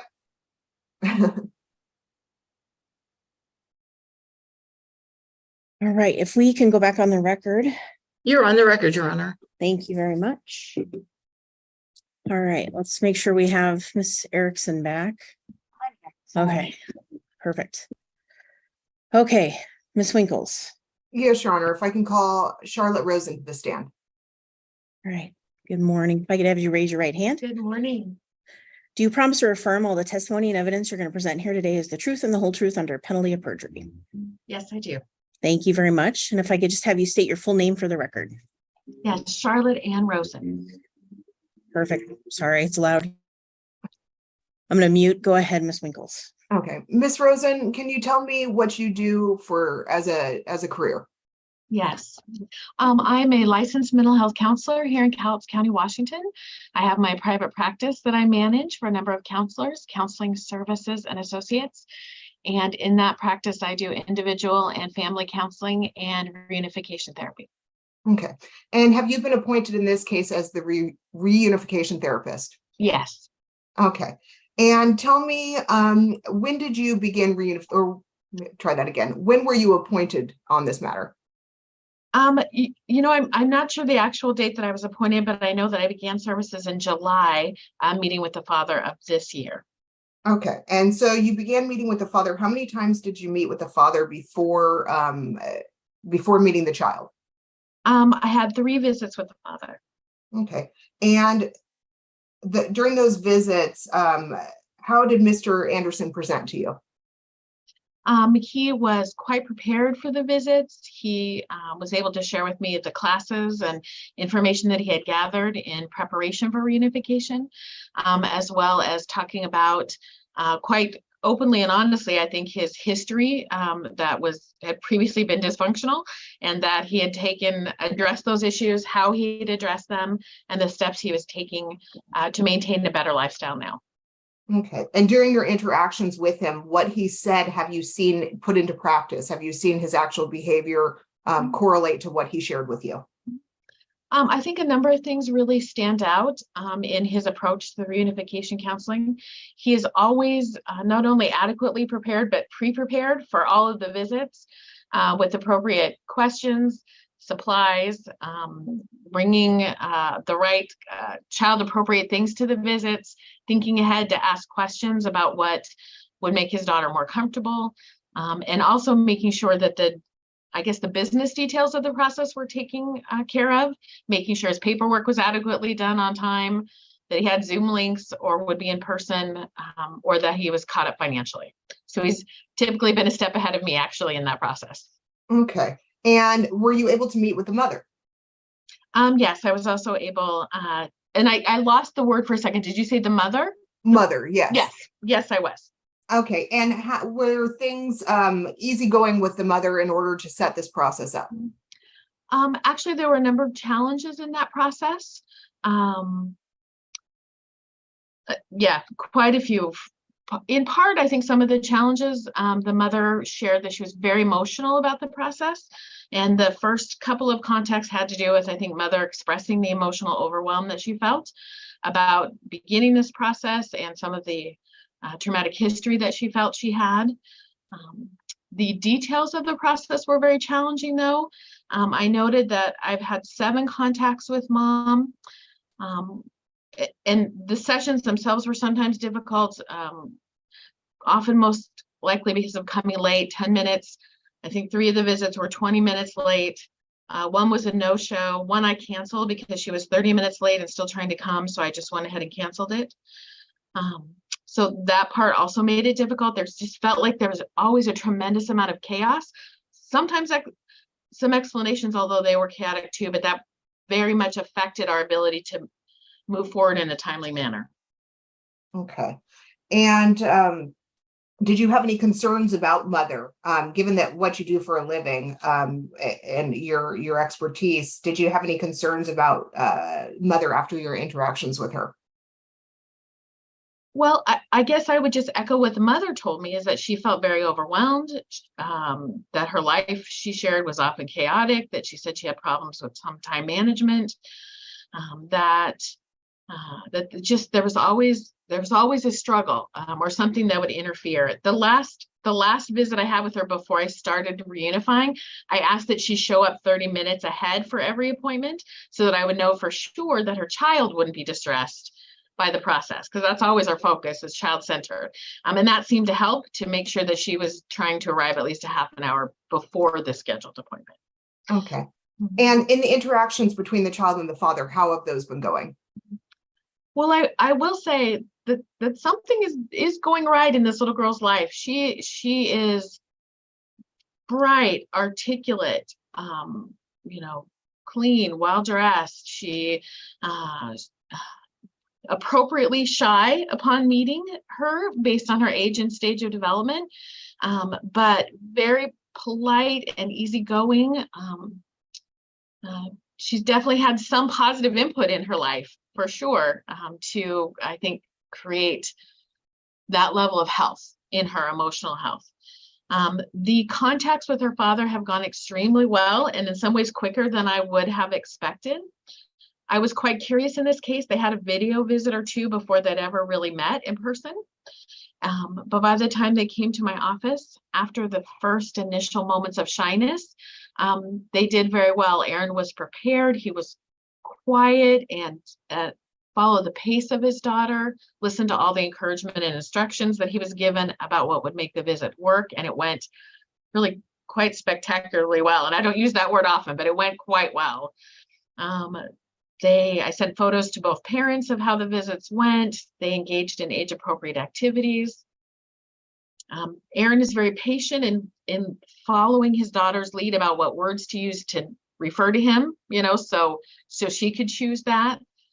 He didn't force upon her the nature of their relationship, just let it be really child-directed. And we've actually increased now to 3-hour visits. We had that this weekend. He's brought appropriate food for her visit, listened to her dietary restrictions, brought lots more games and activities this time. There's always been enough, but it was a longer visit, so he brought more this time. Sorry. And as you move on, you said that what to call Mr. Anderson. Has there been anything that's given you concern about referring to Mr. Anderson as dad? Well, very often I try to ease it and provide more comfort for the child, help them understand who their adults are in relation to them. And so we use a lot of different kinds of words for that. Sometimes we can do the basic, this is mom and this is dad, but sometimes children have been introduced to other people in those roles. And in this case, she was very clear at the beginning that she believed or wanted to use a different name for who she thought her dad was. And that happened to be mom's current partner. So Aaron respected that and stood back and allowed her to call him Aaron. But it has evolved into Daddy Aaron, sort of as the visits have gone by. And we're continuing to do some crafts and art projects to help her understand the relationship of who the adults are in her life, so it becomes more clear to her. And you said 3-hour visits now. If we were to move towards a 50-50 parenting plan or 75-25 with dad being primary, what would you expect that transition period to look like from now till then? Well, that's going to be a very big shift for a child at this age. I think the positives is that their contact has gone very well. So I don't think that will be the issue right there, just about increasing the amount of time. We could easily do a 6-hour visit, for example, at the next one. It went well enough. I don't think she wanted to leave at the end of the 3-hour visit. She could have easily stayed longer. But that's a life-changing experience, because it involves like a different bedroom in different, times and places that you eat, and perhaps a different childcare situation. And so that will probably have to occur over a month or two, if to transition into longer visits, day visits, overnight visits, and then the transition. Okay. Luckily, she's not in school yet, so it's easier because she doesn't have to do a change of school. But it's pretty significant still. Okay, and have you had any contact with the maternal the grandparents? I have met the grandfather. He brought Ellie for a few of the visits. He was very friendly and appropriate. He actually would drop Ellie off, and her older sister would stay in the waiting room. I actually kind of found myself checking more on the older sister, I think, to make sure that she was okay in the waiting room, because she was still quite young, and had some concerns about her being there since he left. But she did well. I think she stayed in case Ellie needed to come out during any of the visits, but she has not on one of any of the visits left the room because she was anxious or uncomfortable. Okay. And do you have any concerns about Mr. Anderson's parenting at this time? Everything I've seen, in the visits that I've had has been appropriate. Not just, like I said, well attended, but pre-prepared and following all the encouragement and ideas that we gave him, asking appropriate questions, and being quite intent on being child focused. And I think that's the kind of thing we look for, that the visit's not about him, the visit's about the child, and that's been consistent. Okay. And any safety measures on either mom or dad, or anything that you felt needed to be in this case, or you just had an opinion about anything that you were concerned with the child? Well, like I said, Ellie is very healthy and well developed, so something's going right in that scenario, I would say. I think mom has shared that grandparents assist and help a lot with Ellie. I would just say that and mom stated this herself, the degree of chaos was pretty significant around all my contacts with her, all of them without exception. And all of my contacts with dad, without exception, did not have a level of chaos. I do see a small window, and I keep that in mind in these people's lives, but the difference was significant. I have no further questions, Your Honor. Oh, you're muted. Thank you. Ms. Erickson? Do you have any questions of Ms. Rosen? My brain goes really blank. I don't have any questions because she's doing really good. I just wanted, it would be, I don't even know. Having her taken out of my care would be very detrimental. Is that what you've, like, I want to know if that's what I heard. So if that question is to me, I would agree that a significant change in a child's life like that will have an impact. And so I do understand that and agree that would be a significant change. And if the court determines that a significant change is necessary, then it would need to be done very thoughtfully and carefully, because it's in support of this small child, for sure. And I wanted to apologize for running late and stuff. I am horrible on time management. I was doing good. I had the baby and it's been all wonky. And I do apologize, and I have been working very hard at changing that. And I thank you for your extra help that you have helped me with on that situation, because it's been helping a lot. So thank you. That's it. All right. Thank you, Ms. Erickson. Anything further, Ms. Winkles, then for? Ms. No, Your Honor. I thank her for coming today. All right. Thank you so much for your time. Thank You you. are excused. Thank you. And Your Honor, I have no further, I have no further witnesses. All right. Ms. Erickson, did you think of any questions that you may have wanted to ask Mr. Anderson?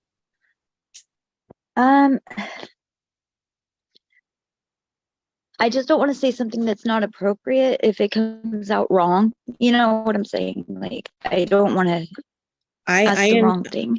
I understand that you're nervous, and I understand that you're not an attorney, and this is probably a pretty emotional process. And so I want you to feel as comfortable as you can. So don't worry about phrasing. If whatever, if you have some questions you feel that you need to ask or want to hear the answers to, by all means, just at least try to ask them. Okay. Okay. Thank So, you and so much. Mr. Anderson, if you could just unmute, and your video's off, and I don't know if you're able to turn it back on.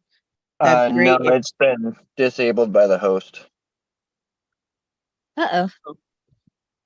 That's weird. There we go. Okay. Sorry, I very well could have done that, but I didn't intend to.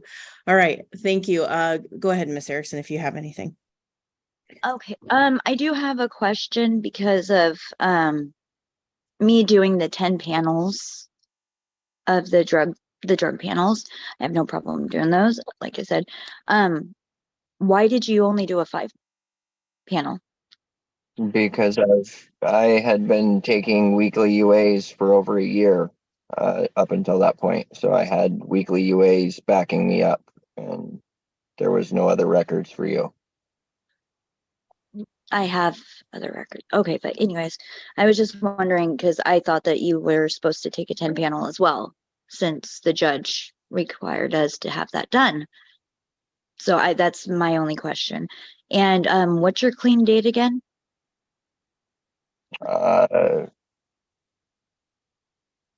Something around, it was before 2020, before I went to the hospital. So You said 2021 though first. I'm in yeah, sobriety before I went to the very, hospital. very seriously. I just want to put that out there. The infection in my heart caused quite a bit of mental incapacity. Like, it caused me some actual problems in my brain because it was blocking almost 40% of the blood flow in my body. So I actually had some issues with memory. So Okay. these are things that I'm dealing with on that. Yep. And this is really it's hard because I am not an attorney. And I don't even know courts. And when and if Ellie comes and visits at your place, will you have the proper things of her allergies to take care of? Would you take care of her allergies? I actually would like to put her on my health insurance that I have, but I need to get the information to do that but I need the information. All I know is that she has a dairy allergy. I don't have any of this information because we don't have any communication. She's been on hers and since she was born, so she's completely fine on her insurance. All of us are on the same, me and my kids. But I just wanted to make sure that she would have like the almond milk, and make sure like the breads, because it's all wonky. I talked to Charlotte about it. There's different words that people use, and I worry about her allergies. Both her and the baby are actually highly allergic to milk, to dairy products. I've gone out of my way to make sure there was absolutely no dairy in any of the products that I brought when I brought food for her to have snacks, bread, all of it. I made sure. The last thing I want to do is harm our child. Okay, but yeah, I have. The only thing the really, really big questions were the clean dates, and a lot of like throughout all this, I don't even know if I can even comment on or ask questions about the entire thing.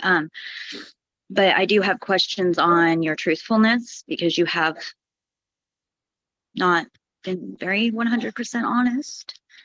And that concerns me over my daughter. It really does.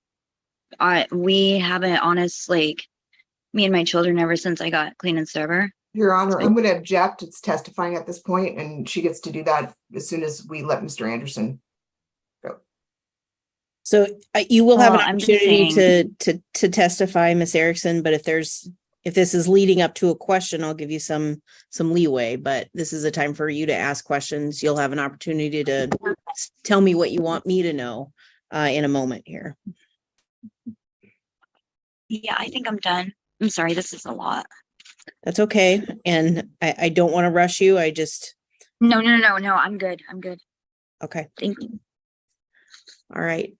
So then I'm going to ask Miss Erickson, I'm assuming there's some things you'd like to talk to me about. So I'd ask you to raise your right hand.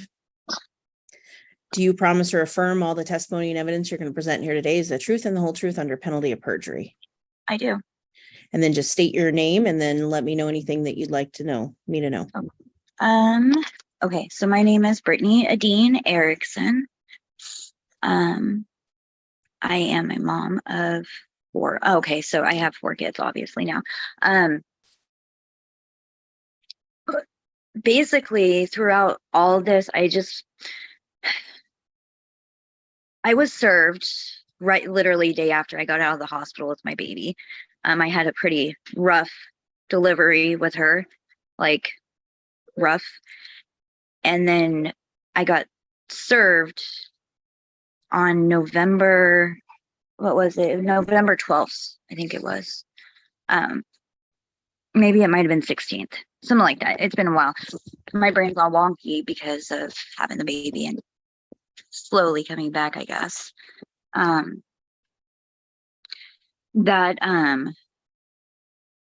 That's what caused me to go all like really get all upset and stuff. I didn't know how to explain my emotions, or even I didn't understand any of what I was being sent, and I still don't. That's why I hired Mr. Roberts, and he did pretty well actually explaining some things to me, and then left, unfortunately. But a lot of the things that I received, I really truly didn't understand. When bringing up the cases of my past children, those were years upon years upon years ago, and I didn't even know it then. I don't know it now. I just kind of want to make it very known that I worked because I didn't have the money for an attorney. My boyfriend was able to do some overtime in order to get that and give it to me on my birthday, which was an awesome birthday gift. Anyways, so, everything before that, having the baby, and then not even a month later, I got a tubal done.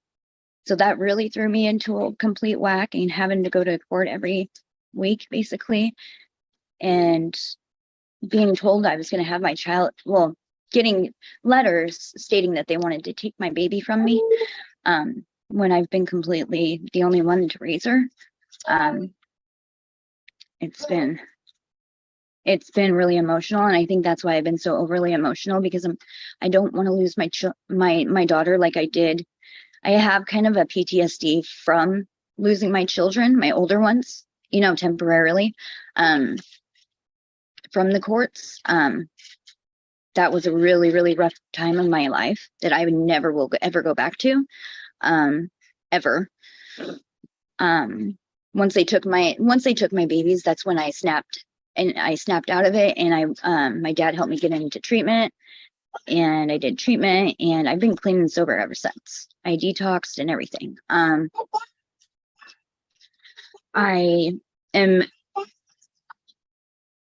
currently actually able to be a stay-at-home mom, which I'm loving right now. But I'm actually kind of going crazy too. So after the baby turns 1, I plan on going back to work. So I kind of want that out there. That way I'm not being made to look like I'm living, because I'm not even living on the state at all. Like, Cody supports me and my kids, and his kids. We have 6 kids together. I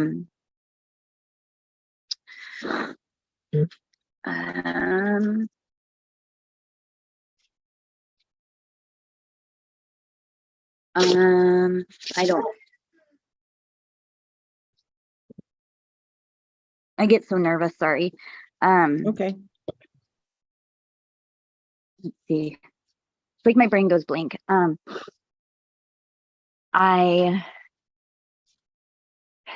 With my whole mental health stuff, I did do the evaluations, like I've said. I do have an extra set of copy because I went in and got the copies for my attorney. My attorney was supposed to hand that all over to them. And now I didn't have any idea that none of that happened. He told me everything was taken care of. Like I said, he told me just to, get what he needs. And then for me to just only worry about my kids. And honestly, that was the biggest relief from having to go, to court every week and be all crazy and like afraid I'm losing my baby, to being able to be a mom. And it really, it helped a lot. So when he told me he was leaving, it's like, I don't know.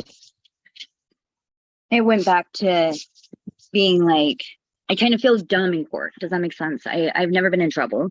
I've never been arrested or anything like that. Like I said, I'm clean and sober for 6 years, almost. It will be February 9th, 2018 is my sober date. And I take sobriety very, very seriously. Like very seriously, because I've been doing it, like I'm getting my kids back.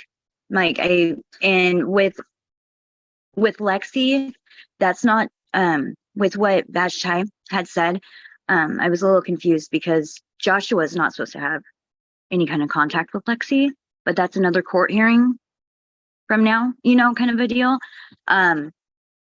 It's only supposed to be the grandmother, and I was supposed to have her back like 2 years ago. But she's not wanting to give up my child. And I get nervous, as you can tell, when it comes to courts. I don't understand them, and I don't have the funding to continuously pay an attorney because I take care of my children. The potty training, actually, I had Ellie potty trained. It took me a week. I was so proud. She was completely potty trained and everything, and I was pregnant. And we did a calendar and we did stickers and stuff, and she got a big prize. She was all happy. The moment I had Finley was when it just reversed. It's like she went back to diapers, and I felt like I was doing something wrong. And the doctor actually told me that it was very common for her to kind of go backwards in that, especially from having a new sibling, because she was baby. Now she's the older sister. And I've talked to them several times about, because I've questioned on, because I felt like, because she had it done, she was doing great, like freaking no accidents, no nothing, and then it was just bam.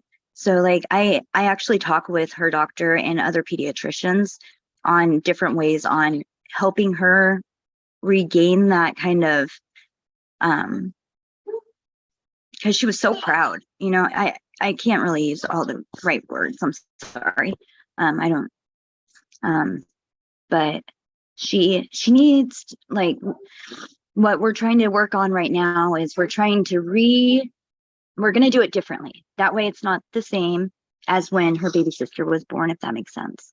That way it's a new thing for her, and we're currently working on that.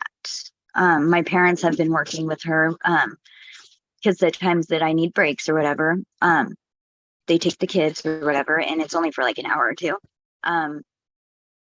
Anyways, my parents have said that Ellie has gone potty on the potty every single time, just like she does at home.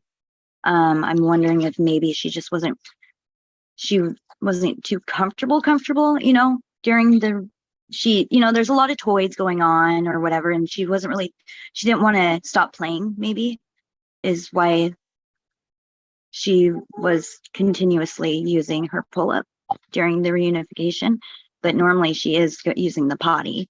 I want to put that out there. I should have wrote down everything. I am so sorry. You're doing fine. Thank you.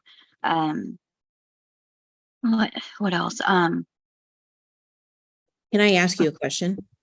Yes, absolutely. What do you think would be ideal? What would be a good situation for a parenting plan? Because clearly we need a parenting plan. We have an identified father. The father wants to be a part of this child's life. What do you think would be appropriate?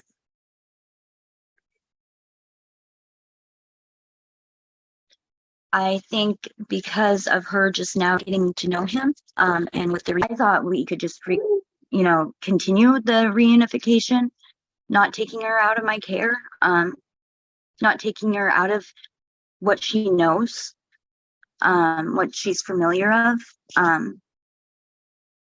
like doing it so she's comfortable, I think that we should just, if it's possible, allow Charlotte full for that and Aaron. I'm happy for that. And I tried that right after I had her, and there was no response, no nothing, So now with her finally being able to meet who her biological father is, I've been enjoying seeing her all excited and stuff, but I don't want to stop that. You know what I'm saying? Like, I don't want to take her away from me and what she's only known me and my parents, this entire time until this reunification. And I think that I don't think that my custody should be taken. Of course, I don't think my custody should be taken away, please. I just think that we should just continue what we're doing, because what we're doing is doing really well, and it's not throwing Ellie out of whack. If that makes sense. I don't think that 50-50 is appropriate right now, because she's still continuing to get to know him. She literally goes to the reunification classes, and she thinks she's going to see Charlotte most of the time. Charlotte's her play buddy. Like, they are best friends. And she even says, Charlotte is my best friend. And she has a vocabulary of a 6-year-old. Like, even her pediatrician said that. And there's no way of slowing her down. I already asked, unfortunately. But because they're my last 2 babies. But she needs to understand a little bit more why she's going. She understands about Aaron being there, but she doesn't understand the father part. Does that make sense? Charlotte's my best friend. And she says that Charlotte's office is her house. I'm going to Charlotte's house to have dinner when they had a dinner for her. And she thought that was the coolest thing.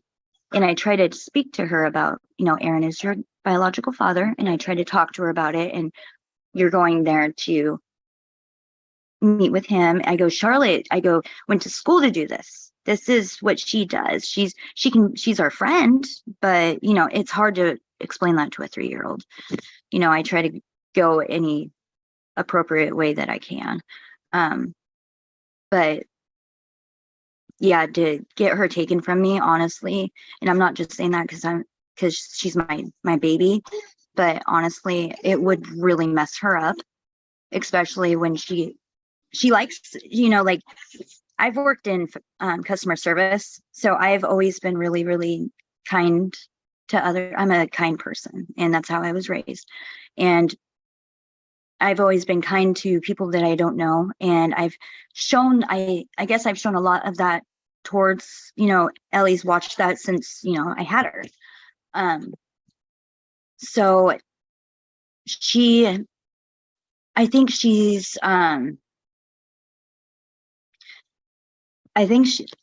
being herself, of course, but I don't think she totally understands the whole dad situation quite yet, because he's been so many years not even in contact. I'm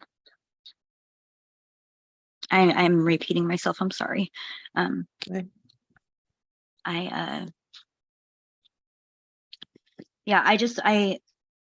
I'm just hoping that we can stick with the reunification and take it Ellie's speed. Don't rush her. You can't rush a child. You know, you can't do that. So, and she's happy. You know, like, obviously I've done something right with her, I hope, because of my upsetness and my, like, I'm really honestly trying to do a time management thing. Ever since I had the baby, it's like I get ready to leave or something and one of them poops or so, you know, it's always something. And I'm trying to work on going around that because it's been a while. And I having to go through court and just having a baby on my own, because her dad only comes here once a week on Sundays because he works 6 days a week. So that entire time, especially like doing court paperwork, that's why I had a heck of a time trying to do it, having a baby in my arms and a toddler, and my brain not being all bouncy because of everything happening all at once. I feel like I'm just blabbering. But yeah, I don't know. I just mostly, like I just said over and over again, I'm hoping that we can just continue what we're doing right now. She lives with mom and we go from what she knows. We don't put her into a situation that's going to cause her distress. And we get her to understand that Aaron is her dad and she's not going just to see Charlotte and play with Charlotte, you know. She's pretty happen a lot quicker, I guess, but you know, I just don't want her to be rushed. I don't want her to be mentally messed up, please.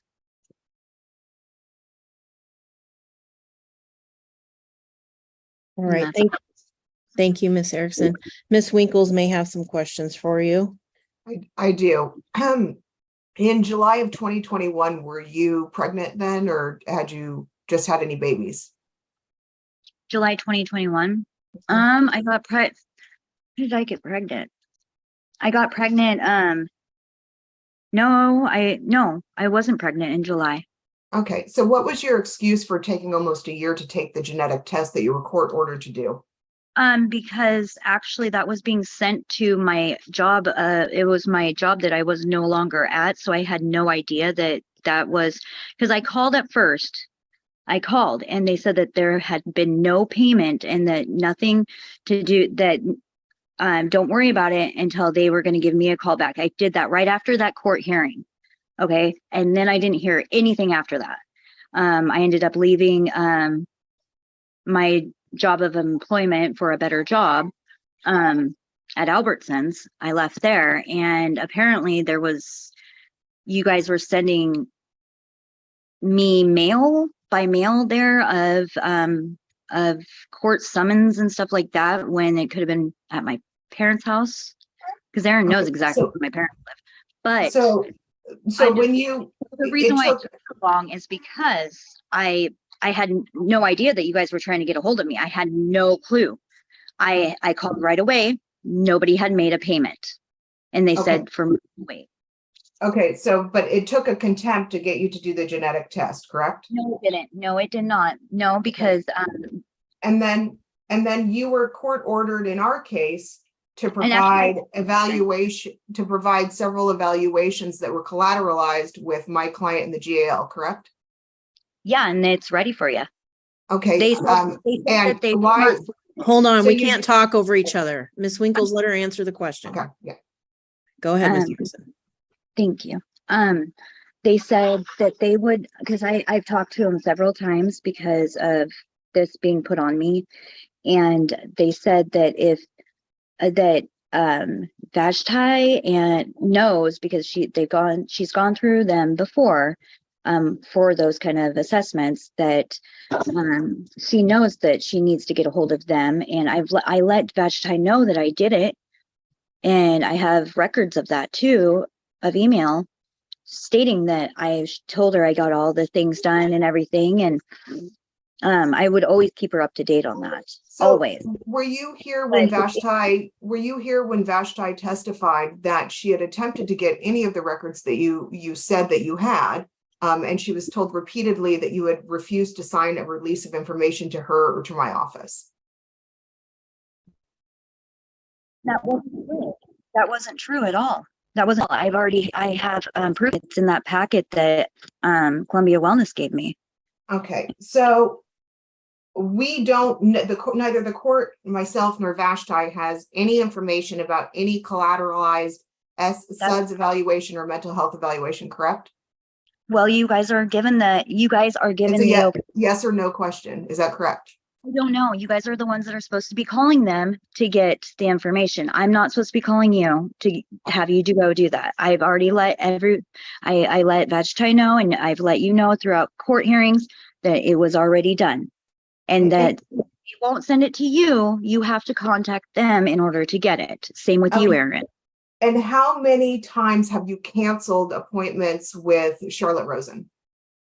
Actually, I only canceled, let's see, it wasn't canceled. It wasn't on purpose. I was having actually a kidney stone, and I actually got a doctor's note over that. And I apparently supposedly missed court, but my attorney was there. So I thought that was okay, but I still have a doctor's note if anybody needs it as well. I ended up randomly, it just randomly hit me. Okay, and how many times have you been late to appointments? Oh, that happens all the time. With my own appointments, I'm trying to work on that.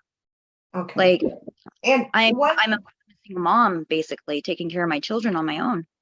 Okay, and you said you were in treatment. Where were you in treatment? What dates were you? Let's start with where have you undergone drug treatment? What do you mean non-drug treatment? Where have you had drug treatment? I am on Suboxone. I've been on Suboxone for almost 6 years. I go to Ideal Options. Okay, and do we have the Ideal Option records? I gave them to Vashti, and it was the only way I could get them. I don't have anything to scan. I gave them the way that I thought I could, and I scanned them off of the internet, like a free scanner. And she made it think that she made it sound like I just took pictures, but really I didn't. I used a scanner thingy that I thought anyways. Okay, but Vashti testified that she didn't have anything more recent than 2015. Well, that's not so true. Tell me, have you been in treatment since 2015? I have not. I've been in Ideal Options. That's it. Okay, and why is it then that your drug test showed 0 Suboxone when you claim to be in Ideal Options on Suboxone treatment? Actually, the lady at the lab actually said that if anybody needed to call and ask that, if you guys needed to call and ask that, she said I'm going to object to hearsay, Your Honor. Because I've been on it for so many years, my body has adapted to it, and I only take 16 milligrams a day.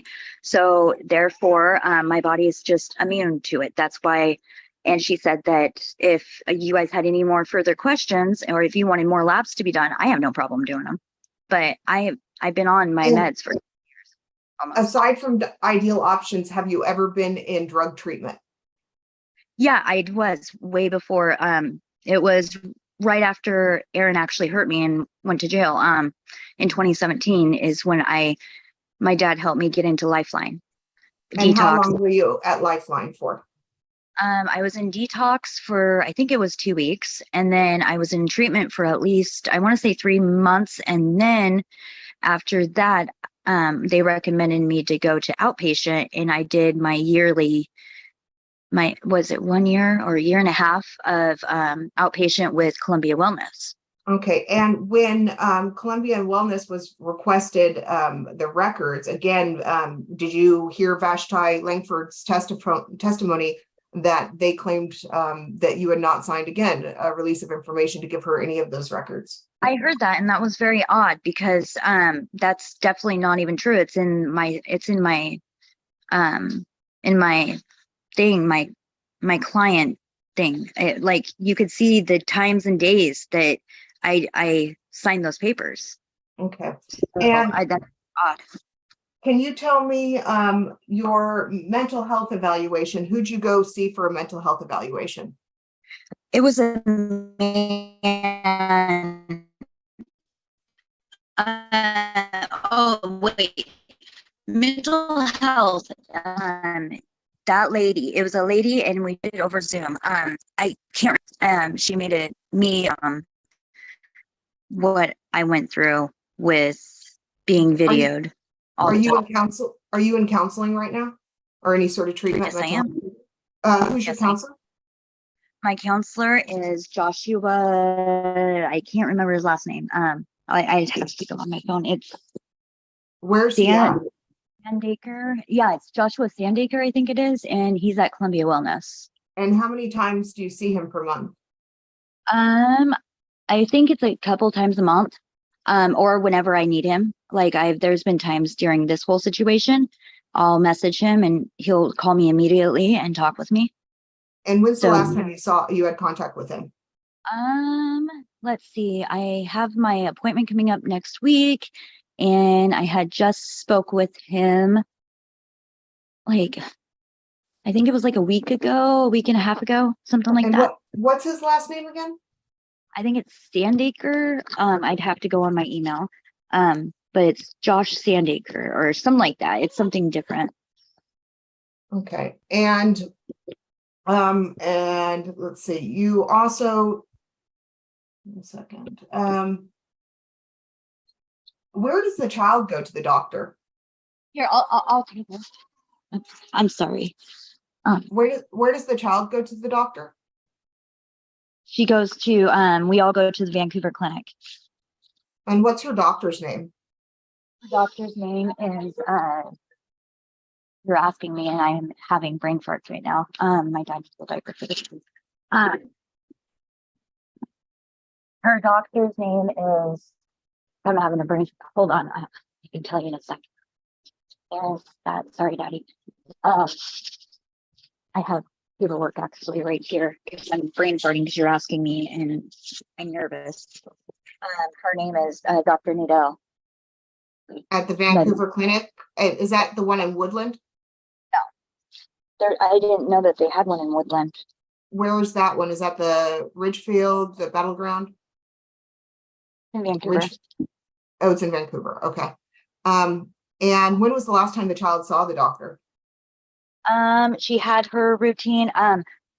She had her yearly checkup actually, and I was trying to get her in. I thought I had to get her in a little bit sooner, and I tried to get her scheduled with Finley because their birthdays are coming up, and they said that they didn't need to see her because she was already seen, like 10 months ago. I think it was like 10 months ago, 11 months ago. Okay, so she was last seen about 10 months ago. And is she currently up to date on all her vaccinations? Absolutely. Okay. Absolutely. And where does she go to the dentist? She goes to Happy Kids. Okay. And when's the last time she had a dentist appointment? She recently just did when I actually ended up having to reschedule it because you guys made me go to court on the motion to compel when Scott was still with me. Whatever day that was supposed to be. When did she last actually go? She last actually went. Let me see. I have pictures. And it can tell me exactly. Sorry.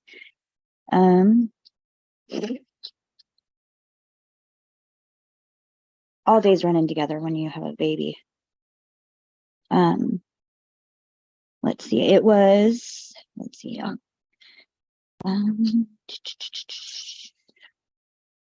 Because she doesn't have to be back for another so many months, and she did really well. Let's see. I'm sorry. I'm trying to find it. Was it more than 6 months ago? No. Okay, so she's been to the dentist within 6 months. Yeah, I'm looking right now on it was A ballpark's fine. It was September 8th at Okay. 2:15 for appointment. And did she actually attend that appointment? Absolutely, yes. Okay, and did she have any issues at that appointment? No. The only Okay. thing she's afraid of is the little sucker thing. So we're trying to also go through because she tries to hold in her feelings. Okay, I well, don't just answer when I ask you what the question, just answer those, okay? What's your boyfriend's name? His name is Cody. What's his His last name? Henson. How do you spell that? Pinson. I And do where believe. where does Cody live? He lives in Oregon. Okay. And does Cody have a criminal record at all? Not that I'm aware of. His uncle was actually Chief Ralph Painter. So no. Okay, He and oh, go ahead. sorry. He has a pretty clean record. Yeah. And his last name is Pinson? Yes. And then his first name, he goes by Cody, but it's Jonathan Cody. Does that make sense? His mom apparently didn't like the name Jonathan and then named him Cody. I don't know, but he goes by Cody, but it's Jonathan Cody. I should have said that first. Sorry. And how old is Mr. Jonathan Cody? He is he just turned 45. Okay, so was he born in 1978? Yes. Okay. And to the best of your knowledge, you don't know if he was ever arrested for anything. Is that correct? I know that he had he had, like he was drinking or he said something actually recently because he told me he had nothing on there. And I'm like, you can't be that good. He told me that he had a couple of DUIs that he was pretty ashamed of. But that was it. There was no drugs. He says he's not on drugs. Okay, but he had a couple of DUIs in the last 10 years, correct? I don't know exactly when it was, but he admitted to me, not very probably. Have you heard of any domestic violence charges against him? I heard that there was one that was against him, but it was false because it was actually her that was it was his stepdaughter's mom, who actually was the aggressor in it, but he was the one that was arrested in it, and it was actually let go. Supposedly, I don't know. I didn't look into 100% of that. But And I that did was get in Washington, correct? Vancouver, I do believe. Okay. Yeah. And then he has additional charges though out of Oregon, in Multnomah County. Isn't that correct? I don't know. That I really honestly don't know. Okay. And he stays with you one night a week? He doesn't stay with us. He just comes over. Him and his son come over for the day. Okay. And that's the father of your child, your youngest child, correct? Of the baby, yeah. Okay.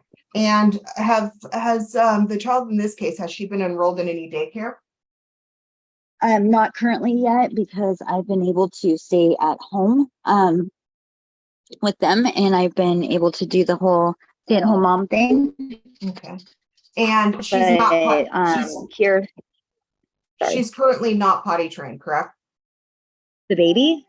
The daughter in this case, Ellie. No, she is. She's potty training. Okay. She's in a pull-up though, correct? That's potty training. Okay. And when does she turn 4? Next month. Okay. And last week, if we look at just last week, how many days did your parents have Ellie in their care or custody? Of last week? Mm-hmm.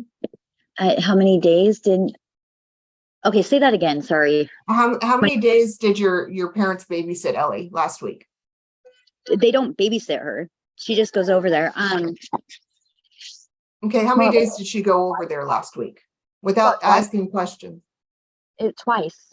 Okay, and the week before that, how many times? Twice. Once or twice. My dad works. Okay, and you said that she had insurance. Is she on state insurance? Yeah, and actually she was getting them put on my insurance Is your with the insurance through the job that I state? was working at, and then Yep, Okay, and you currently are not working, correct? not currently. I am looking to go back here with the baby turning 1. Okay, and do you have any current or active warrants against you? I've never been in trouble. Okay, And and you, knowledge. okay, and you had an open dependency case, and that's how you lost one of your children, correct? It wasn't the reason why, no. Actually, it that was the grandmother, the dad's mom, Okay. calling start stuff. But no, it was not dependency. It was over DV. Okay, and who sent you letters telling you your child was going to be taken away from you? Over this. Are you talking about the court pleadings, or are you talking about a letter threatening you? Oh, I'm talking about just like you guys saying that I'm on like all these false accusations against me and then trying to take my baby from me. Okay. Concerning the last 2 years, so that would be October 2021. How many times since October 2021 has Mr. Anderson directly contacted you? Just because okay, so directly none, but it doesn't mean that he hasn't driven around here. Okay.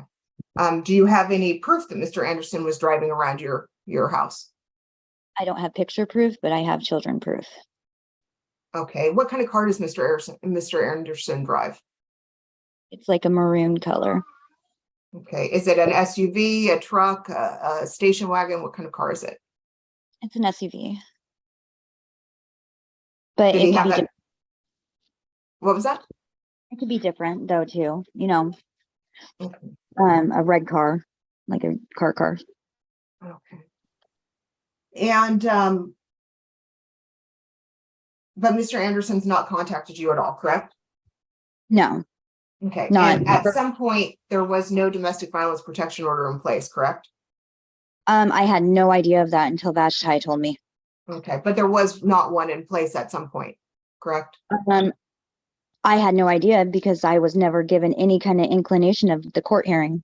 But you know now that there was at one point no. I know now. I know now. Okay. And Mr. Anderson still did not call you, correct?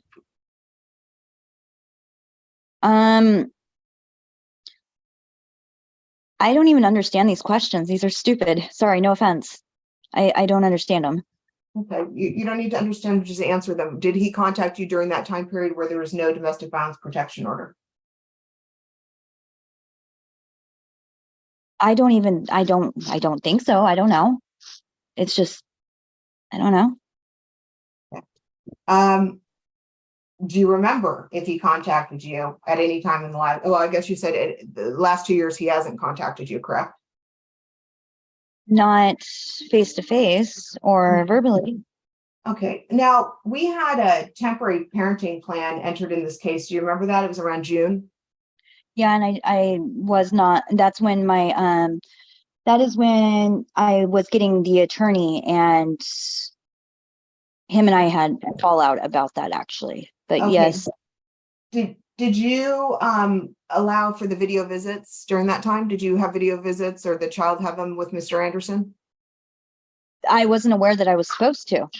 Okay. I was aware that because of what Vashti said was that after reunification, after completing reunification, to start the video visits, not before reunification. And you made it to where it was before reunification, which made it very awkward for my child and Aaron during the visit. Now you were in court, correct? The hearing before the June 6th, where the court informed you that he had the right to video visitation prior to his initial counseling. Do you remember that? But he's never ever met her, before. So my child was talking to a stranger. But do you remember the court ordering you to comply? I really don't remember that. No. Okay. Do you remember the court ordering you to comply with decision making of the child? Yeah, and I felt that that wasn't appropriate, because with him not being a part of her life and now just becoming a part of it, why would he be able to do decision making? And I was trying to work with my attorney on that. Okay, so when the court orders you to do something, but you don't agree with it, you just choose not to do it. Is that right? I didn't know I was supposed to do anything. I didn't know I was not supposed to do anything. I thought that was after reunification. It was supposed to be after reunification and stuff like that. As we went further, we got to know our daughter first. Do you remember the date on which you actually purchased the Talking Parents app? My father purchased it, actually, Do you and it remember was the month that he purchased it? really don't, because it was my daddy that did it. Okay, isn't it true that it took you almost 3 or 4 months to purchase that despite being ordered to do so by the court? No, it's because I literally thought that we didn't have to do it until after what I understood. I did not understand, because I'm not an attorney. I do not do your job. I had no idea that from what we said, that we were going off of what Vajtai said. You said you typed it up word for word. I remember you saying that. It wasn't word for word. So, quick question. Now, I've obviously asked you for discovery a number of times, and sent you a number of documents. The court's asked you for it. Vashti's asked you for it. Isn't it true that you have never provided me or the court or Vashti with a collateralized mental health evaluation? That is not true, because my attorney was supposed to do that. Okay, but you have not provided the court with a collateralized mental health evaluation, correct? Scott said he was doing. You personally, have you personally ever provided the court with have you personally ever provided the court with a substance use disorder evaluation, which was collateralized? Again, was supposed to be Scott. Okay. Question to you, have you ever? I did not turn anything in, but I can if you guys need me to. Okay, and have you ever had, let's say, so those are the two, and in your last 2 cases with your other children, you were also ordered to do those things. Did you present them to that in those cases? I didn't do them back then. Okay, and why should the court believe that you would nurture a relationship with Aaron Anderson at this point, when you've literally dragged your feet so long that it's taken over 2 years to even start reunification counseling? I didn't drag my feet. It's not my fault you guys came after me right after I got out of the hospital from giving birth to my child. And then before all that, sending court ordered stuff over court to my ex job establishment that I didn't even work at for months prior. I had no idea. What it took was my friend is a server, and she seen that my name was in her serving list, and that's how I found. Isn't it true that your parents were served according to the certificate of services? No. Multiple certificates of service filed in this case? Nope, my father's standing right here too. He can even vouch that he was never served anything. So Mike Gilman's never been to your parents' house to hand documents to you and told that you weren't there? Yesterday was the only time that I'm aware of. Your Honor, I have no further questions. All right, and Ms. Erickson, any other statements you would like to make? No, I'm good. All right. And any closing statements, Ms. Winkles? Yes, Your Honor. Normally, it is traumatic to remove a child and to change a child's housing. But in this case, it's a necessary safety precaution. You've heard from Vashti Langford, you've heard from Charlotte Rosen, that we just don't know here. This is a mom who has lost 2 of her other children. This is a mom who admits to having a substance use problem, but provides no records of treatment. I don't remember his name, or his name is something like that. No definitive information, claiming she had counseling at the emergency support shelter, which doesn't provide counseling. Columbia Wellness, all these things.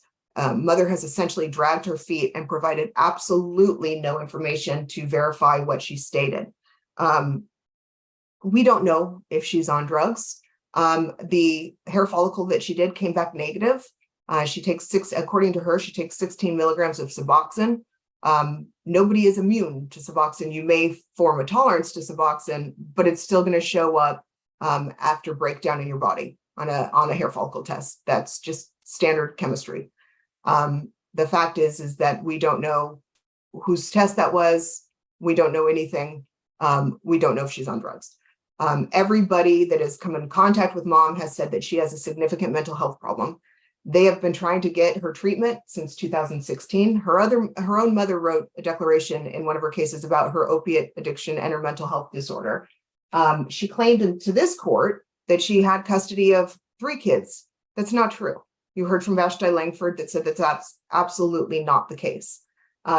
We've heard my dog is sick. I've been pregnant. I've had a child recently as an excuse for literally everything.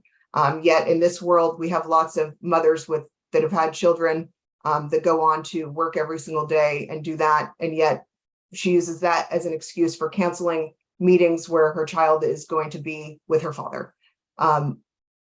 There is a significant concern of health and safety. And the fact that her parents are there assisting her shows a delegation of parental duties anyway. And that's a good thing. We're not saying that's a bad thing at all.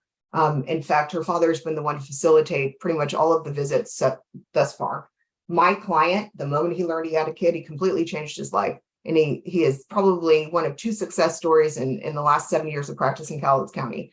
He has gone through every treatment imaginable. He's provided the records to those. He's provided the UAs, the hair follicles. He's provided literally everything he can. You heard from Charlotte Rosen about how he comes prepared. He's ready. He engages the child on the child's level, and the child has started calling him Daddy Aaron. We're not asking for an immediate change of custody.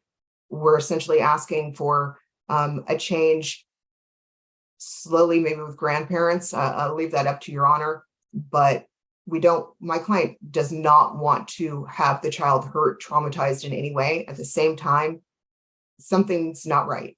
And the child does need to be protected. My client is willing and able to care for the child, has a place for the child, isn't dating anyone, definitely isn't dating anyone with DUIs, assault fours, like Mr. Cody Pinson, Jonathan Cody Pinson.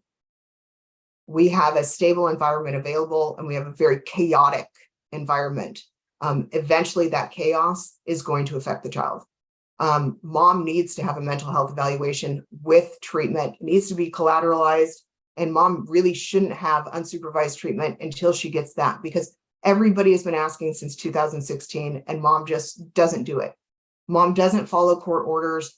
It's likely that if mom continues to have custody and continues to have control, that this is a man will be back in court every single week on a contempt.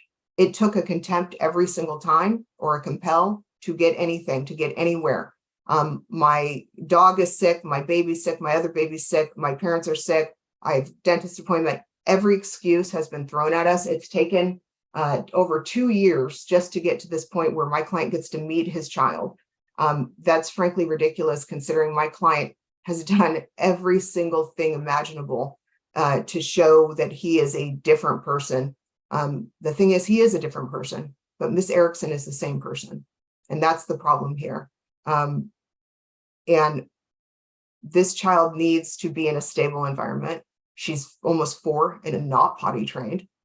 We have information about who her doctor may be in Vancouver, but no doctor's records, no medical records whatsoever, no information.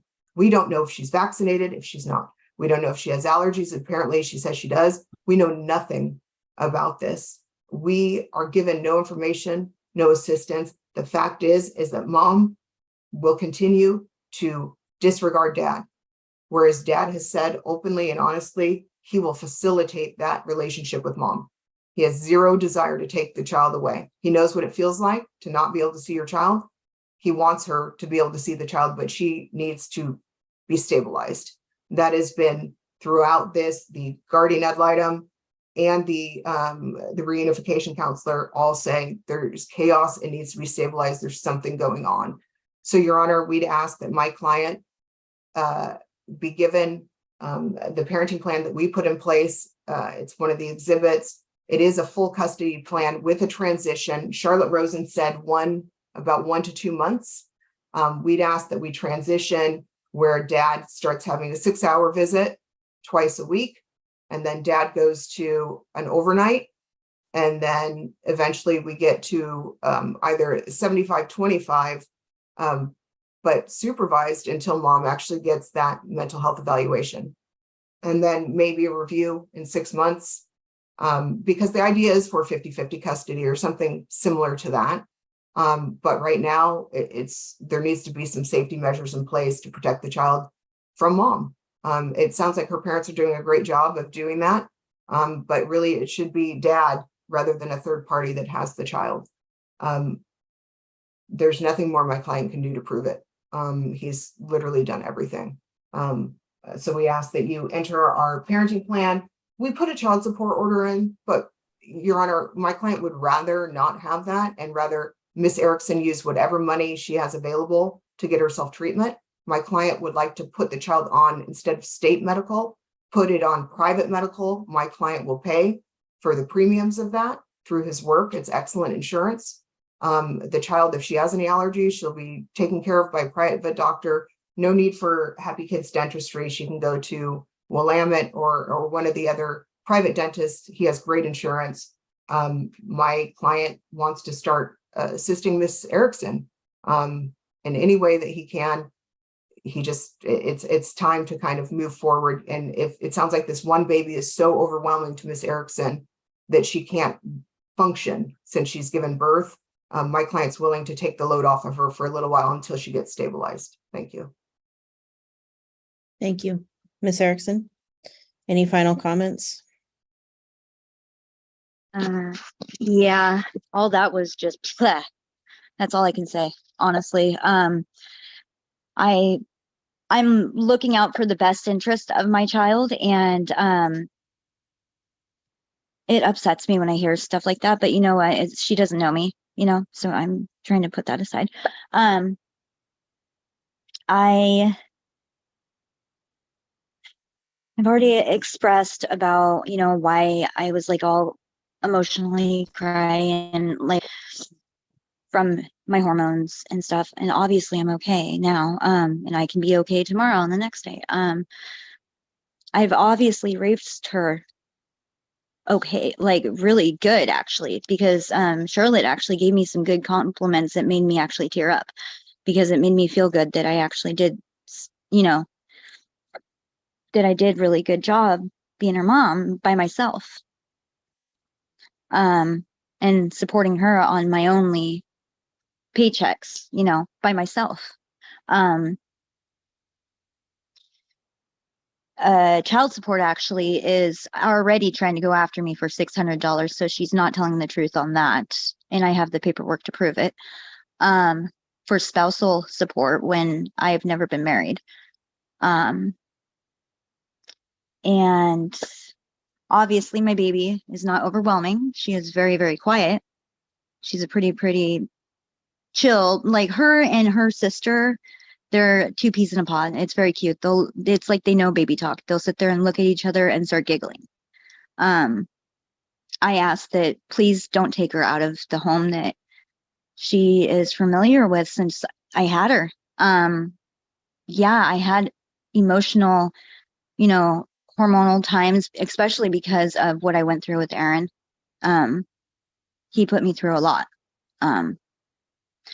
But I'm also working with the counselor that is helping me overcome that. And I didn't realize that that was bothering me, but it's never affected me as a mother either.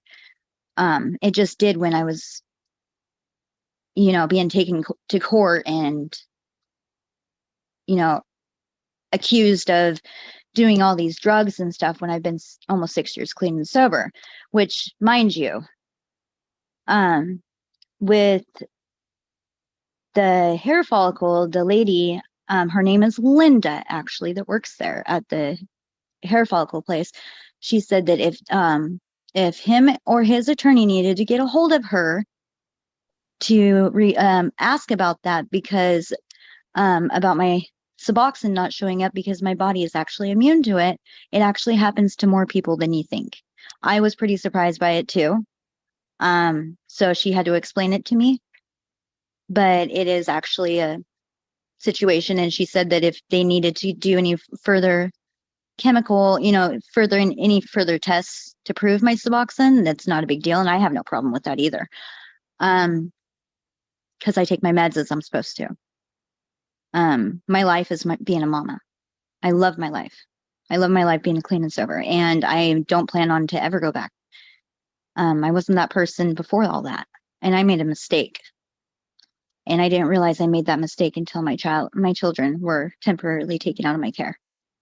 And I've worked hard since 2017 of getting clean and sober. I've worked very hard every day just to make sure that I do get them home. With my son, he's old enough now to where he's in high school. I don't want to, he tells me when he wants to come over. That's how we are. That's how it is. But Lexi's looking forward to coming home. So I need to get my fear over court gone or whatever. But I never tried to stall. So I apologize to people that thought that I was doing that. I just don't know court words. I don't understand it. Even when I was getting help through Northwest Justice and Clear, they would go over it over and over and over and over again. And I still didn't understand what they were trying to tell me. I'm not going to make him continue to go back to court.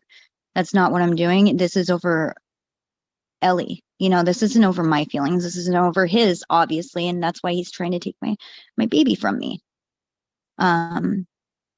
Especially trying to get child support before he even got her to stay the night. Like, that's ridiculous. Blew me away. Yeah, I don't have very much to say, but I beg for Ellie's feelings to be taken into consideration over this, because it's not, Ellie's safe, obviously. I've been her mother since day one. I've taken care of her by myself since day one. Never once has there been a CPS thing on me. I've never been in trouble. My children are my world. And I can't lose my other one. Sorry. You're okay. Emotional over that. But yeah, I just please think of Ellie. She's only 3, almost 4. And she's like I said, she thinks that Charlotte's her best friend. And then Aaron's there. So which I will continue to work with her on that. And I will talk with Charlotte and see what the best way about that is. Because I've been doing that. Asking her what I should say and what I should not say after visits, because I don't want to make my daughter feel any less comfortable. But yeah, I have nothing else to say. I just please take her feelings into account, and her sisters, and mine, I guess. I mean, mine don't really matter, but it's hers that do. And I promise you, I see a counselor. And before that, I was seeing counselors at the women's shelter. I thought they were counselors, they're advocates. I was told that, because I thought that it was a counselor, because I was scheduled for counseling sessions and with the advocate. And I thought that that's what it was. I never understood that they're not legally, before all this, but they were still somebody to talk to. And I actually lived there for quite some time, from being kicked out of Aaron's place with my daughter. So I just felt more comfortable talking to them, if that makes sense. So I thought of, I didn't mean to like cause any issues over any of the evaluations. I have them. If anybody wants them, I have them.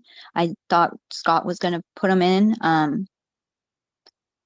I might be a little bit slower than most on doing all this, but I'm trying. I am just raising my children on my own. So it's not as easy to get up and go like Aaron, because he doesn't have any kids to tag along or have to, get ready and give him breakfast and do everything else. But if he did, I promise you, his whole world would change. His time schedules would change because you go by their time. So that's all I just really want to say. But I am working on that too. All right. Thank you, Ms. Erickson.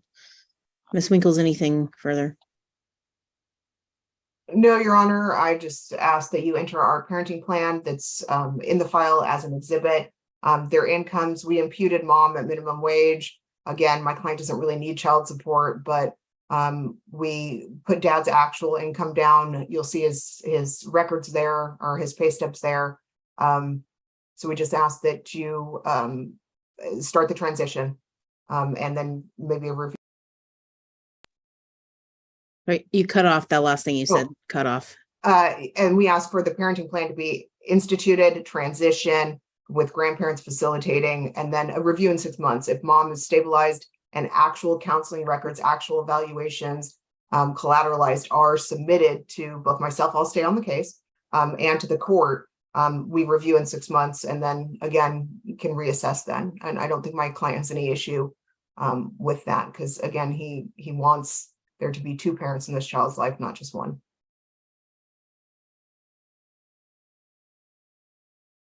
All right. Okay.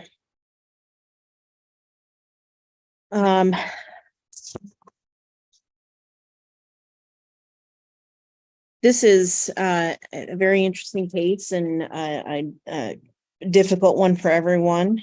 The process that clearly we have a child that's 3 years old, almost 4, and 2 years ago, a little more than 2 years ago, Mr. Anderson started a process to try to establish whether this child was his biological daughter. It took a while.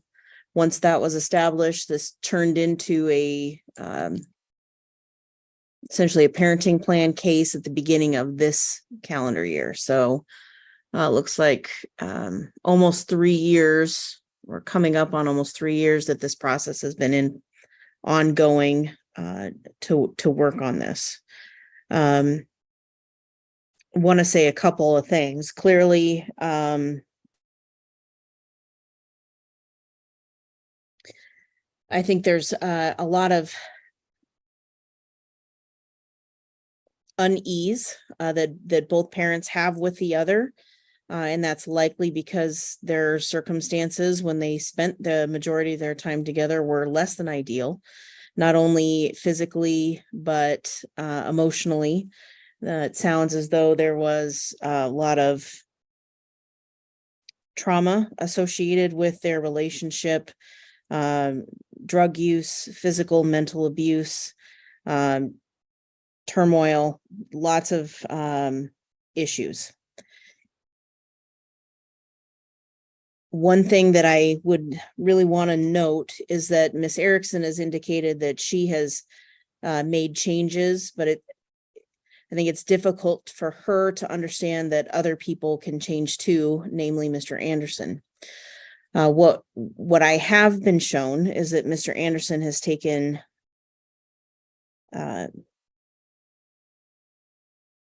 almost every step imaginable that the court can think of to try to show that those changes have been made. That the issues he was struggling with have been addressed and continue to be addressed. And not only anger management, substance abuse, mental health, and has taken parenting classes on top of that.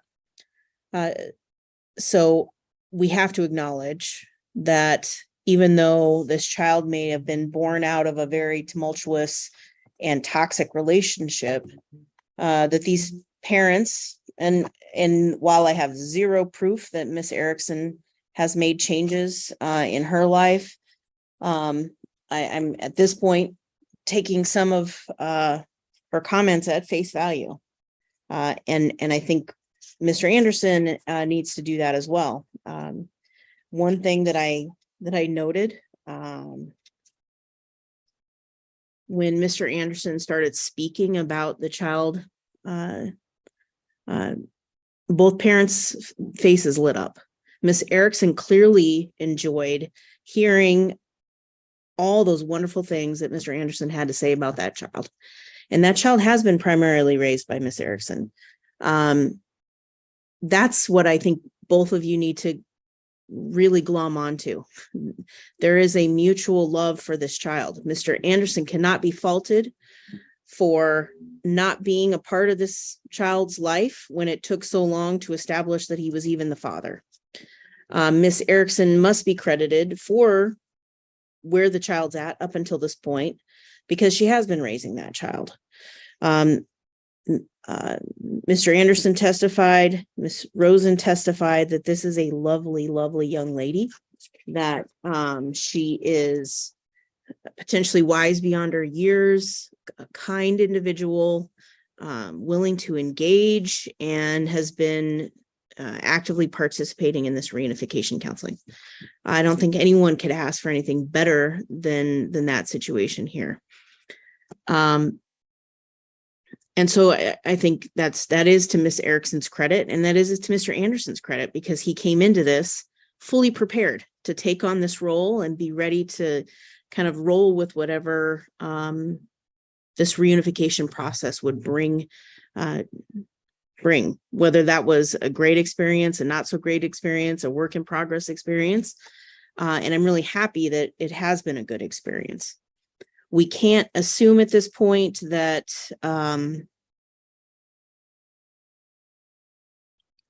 history is not going to repeat itself, or that history should dictate what we do moving forward. I listened very closely to Ms. Rosen, and she indicated that there should be a continued reunification process, that it's going quicker than she expected, better than she expected, but she still indicated at least a month of more interaction. And I assumed based on her comments that would be with her assistance.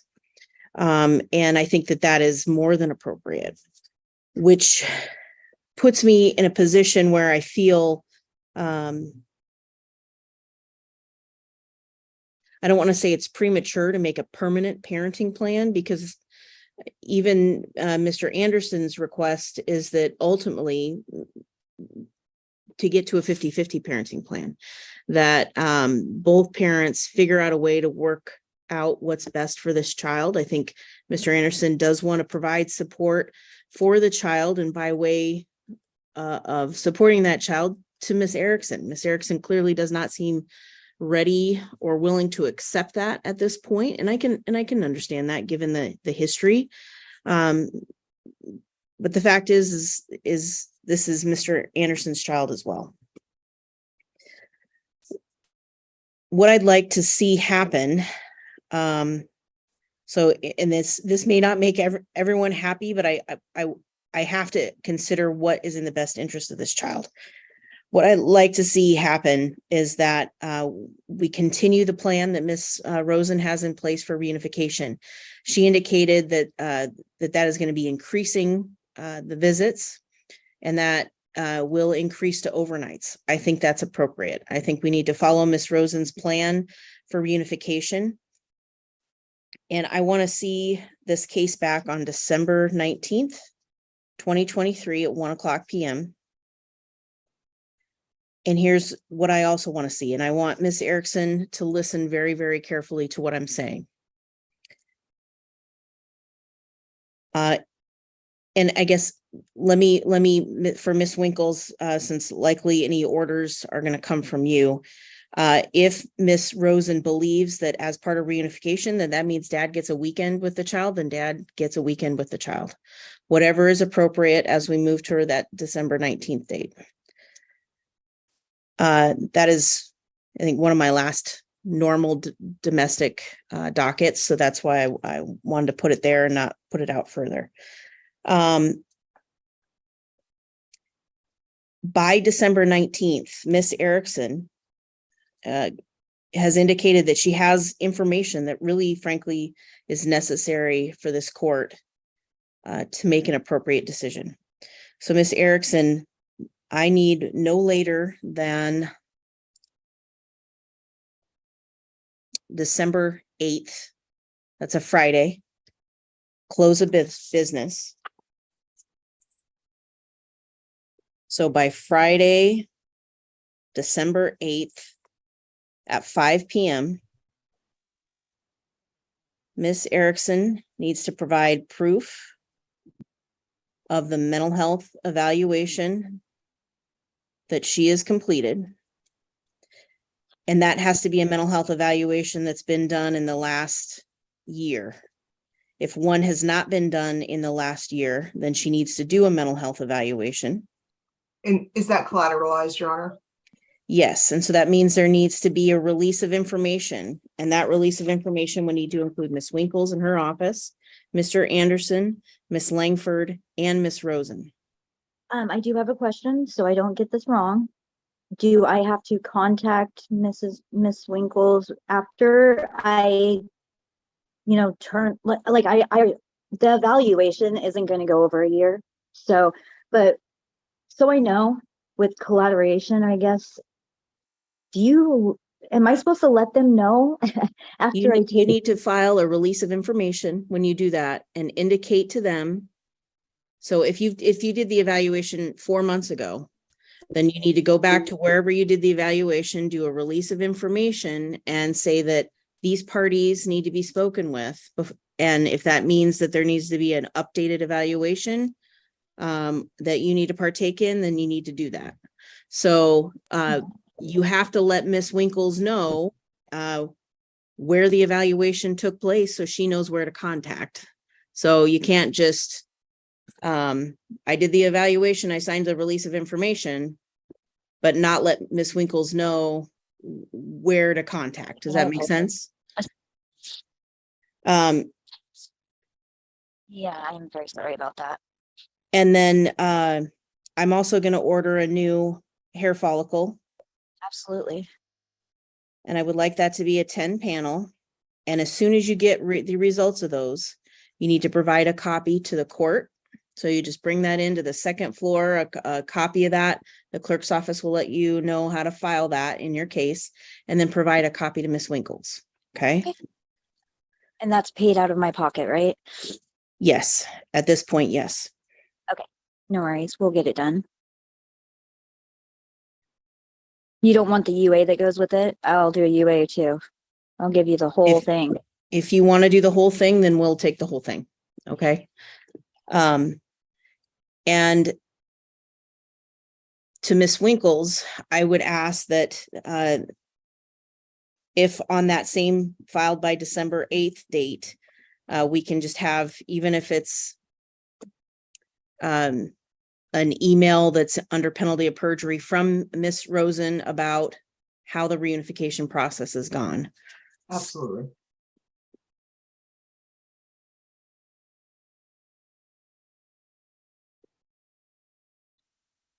And essentially, I do think, and this is assuming that everything comes back. And the reason why I'm leaning towards assuming that everything is going to come back with Miss Erickson being an appropriate parent is because of, frankly, the comments about the child, that she's clean, well-behaved, appropriate, smart, all of those things. So assuming everything comes back, then I'm looking at pretty close to a 50-50 parenting plan at that point. And that's not to take the child away from everyone. That's to benefit the child to have access to both parents, and nurturing from both parents, and understanding that frankly, that's where I'd love to see most parenting plans end up. But I don't want to, I don't want to do that at this point without some of that information. And I understand that petitioner's position is that Ms. Erickson had plenty of time to provide those things. But given the comments that I've heard about the child and the child's behavior, I don't see just removing the child completely from mom as appropriate at this point. Okay. So to be very clear, Ms. Erickson, you're going to continue following reunification with Ms. Rosen. However, and if she says, okay, this weekend, Ellie goes with dad Friday and comes home Sunday, that means that Ellie goes with dad Friday to Sunday. Okay. If that means, this weekend it's in, overnights, Saturday at noon to Sunday at noon, then that's whatever she says is what it is. If it's, 4-hour visit one day and a 6-hour visit the other day, then that's what it is. So Miss Rosen will lead that therapy, and I will, I thank you for that. I assume that Miss Rosen's education experience, she's someone that's well known to the court, that her education experience, knowledge, and in best interest of the child is going to lead that reunification. So whatever she says goes as far as how that process works out. Thank you. And it will frankly weigh pretty heavily with the court once we see how she did indicate in her testimony that we're looking at getting close to overnights and even longer. I think was 6 hours the longest so far, or 4 hours. I think it was 3 hours. 3 hours. Okay. That it was, I think maybe doubling or something. So we're amping up here. And she did indicate it was progressing rather quickly. My hope is, all those things, and frankly, Ms. Erickson, if we're in a situation where none of this stuff is filed by the 8th, and because you're no longer represented, you can contact Ms. Winkles and just say, hey, look, this is the problem I'm running into. I don't know how to solve this. She may be able to offer some assistance into like directing you how to get the information that we need. Yes. So you can contact her. I'm not suggesting that she doesn't necessarily have to do that, but I think she clearly is invested in this case and Mr. Anderson and the child. And I think we all want what is in the best interest of the child. So because you're not represented, you can contact her if you run into any issues, just at least so she gets a heads up. I think more communication is better. Like, I'm running into this problem. I want you to know about it, Or even just doing a conference call with the provider for the release of information. If that comes necessary, I don't mind doing any of that. Okay. Okay. You. And then on December 19th, I'm going to assume that Ms. Winkles will be at that point proposing a parenting plan that likely will be in line with what her and her client think is appropriate based on the information we have by the 8th. Perfect. That makes sense. Okay. And Ms. Erickson, you are also more than willing, or excuse me, more than able, if you wish, to file your own proposed parenting plan with the court about what you think is best, because that information from Ms. Rosen will also go to you. So if Ms. Winkles gets a report from Ms. Rosen, you're gonna get that report too. So everybody will know what's happening with those with the meetings between Mr. Anderson and your daughter. Okay. I understand that this is sort of again, there's no definitive answer for Mr. Anderson, and this has been a long process for him, but I think we are very close to getting a parenting plan that I hope will work and be in the best interest for this child. And I just want to, again, I made a very big note with a whole bunch of asterisks on my page here that both parents' faces when speaking about the child, it warmed my heart, to be very frank. Watching Miss Erickson hear Mr. Anderson talk about their daughter. That's what I want you guys to focus on. Not the history, not the issues. Even this chaotic, toxic relationship made this great little person that you need to support moving forward. Okay. So change can happen, change can be positive, and we have to believe that we can change. Okay. So, any questions about what we need to do? No, and just so everybody's aware, I have zero. This is kind of like my baby of a case. So anything that I could do to facilitate anything here, my office you can call my office and I'd be more than happy to facilitate anything that helps this to get solved. Okay. So to me, Miss Erickson, that means if you run into any issues, contact Miss Winkles. It sounds like she's willing to help because I think she wants a resolution for this case that works for everyone. Last thing, Miss Winkles, I do have the stipulation about exhibits. Do you want those returned or destroyed? Destroyed. All right. Is it okay if I indicate? Can I keep the via binder Zoom? though? Yeah, via Zoom We'll get is you the fine. binder back. Yes. Yeah, those things are like $15 each. You need to use smaller ones. And Miss Erickson, you didn't have anything, so I'm not going to indicate anything for you on that order. It's just basically what parties want the clerks to do with any exhibits that they've provided. So that's why I asked. Okay. All right. So I look forward to getting information on December 8th and seeing everyone on Tuesday, the 19th of December at 1:00 p.m. All right. And I'll have orders to your honor. Should we do a presentation or? If you want to put one on before then, the only thing is I will not be When on the are you docket. here? I'm not on the docket the 21st of November. I'm out of the office that day, but otherwise, and I think the 31st may be closed at this point. So It is. I also have, Okay. I have Fridays at 8:45 as well, if we need it. Okay, I can do the Friday at 8:45 and just, and we might just be able to sign off on it because I should be able to get it exactly how you've said it today. So hopefully we'll not even need it. Okay. All right. I appreciate everybody's time. Keep up the work and we'll see you back here December 19th. All right. Thank you, Your Honor. All right. Good luck. Bye-bye. And we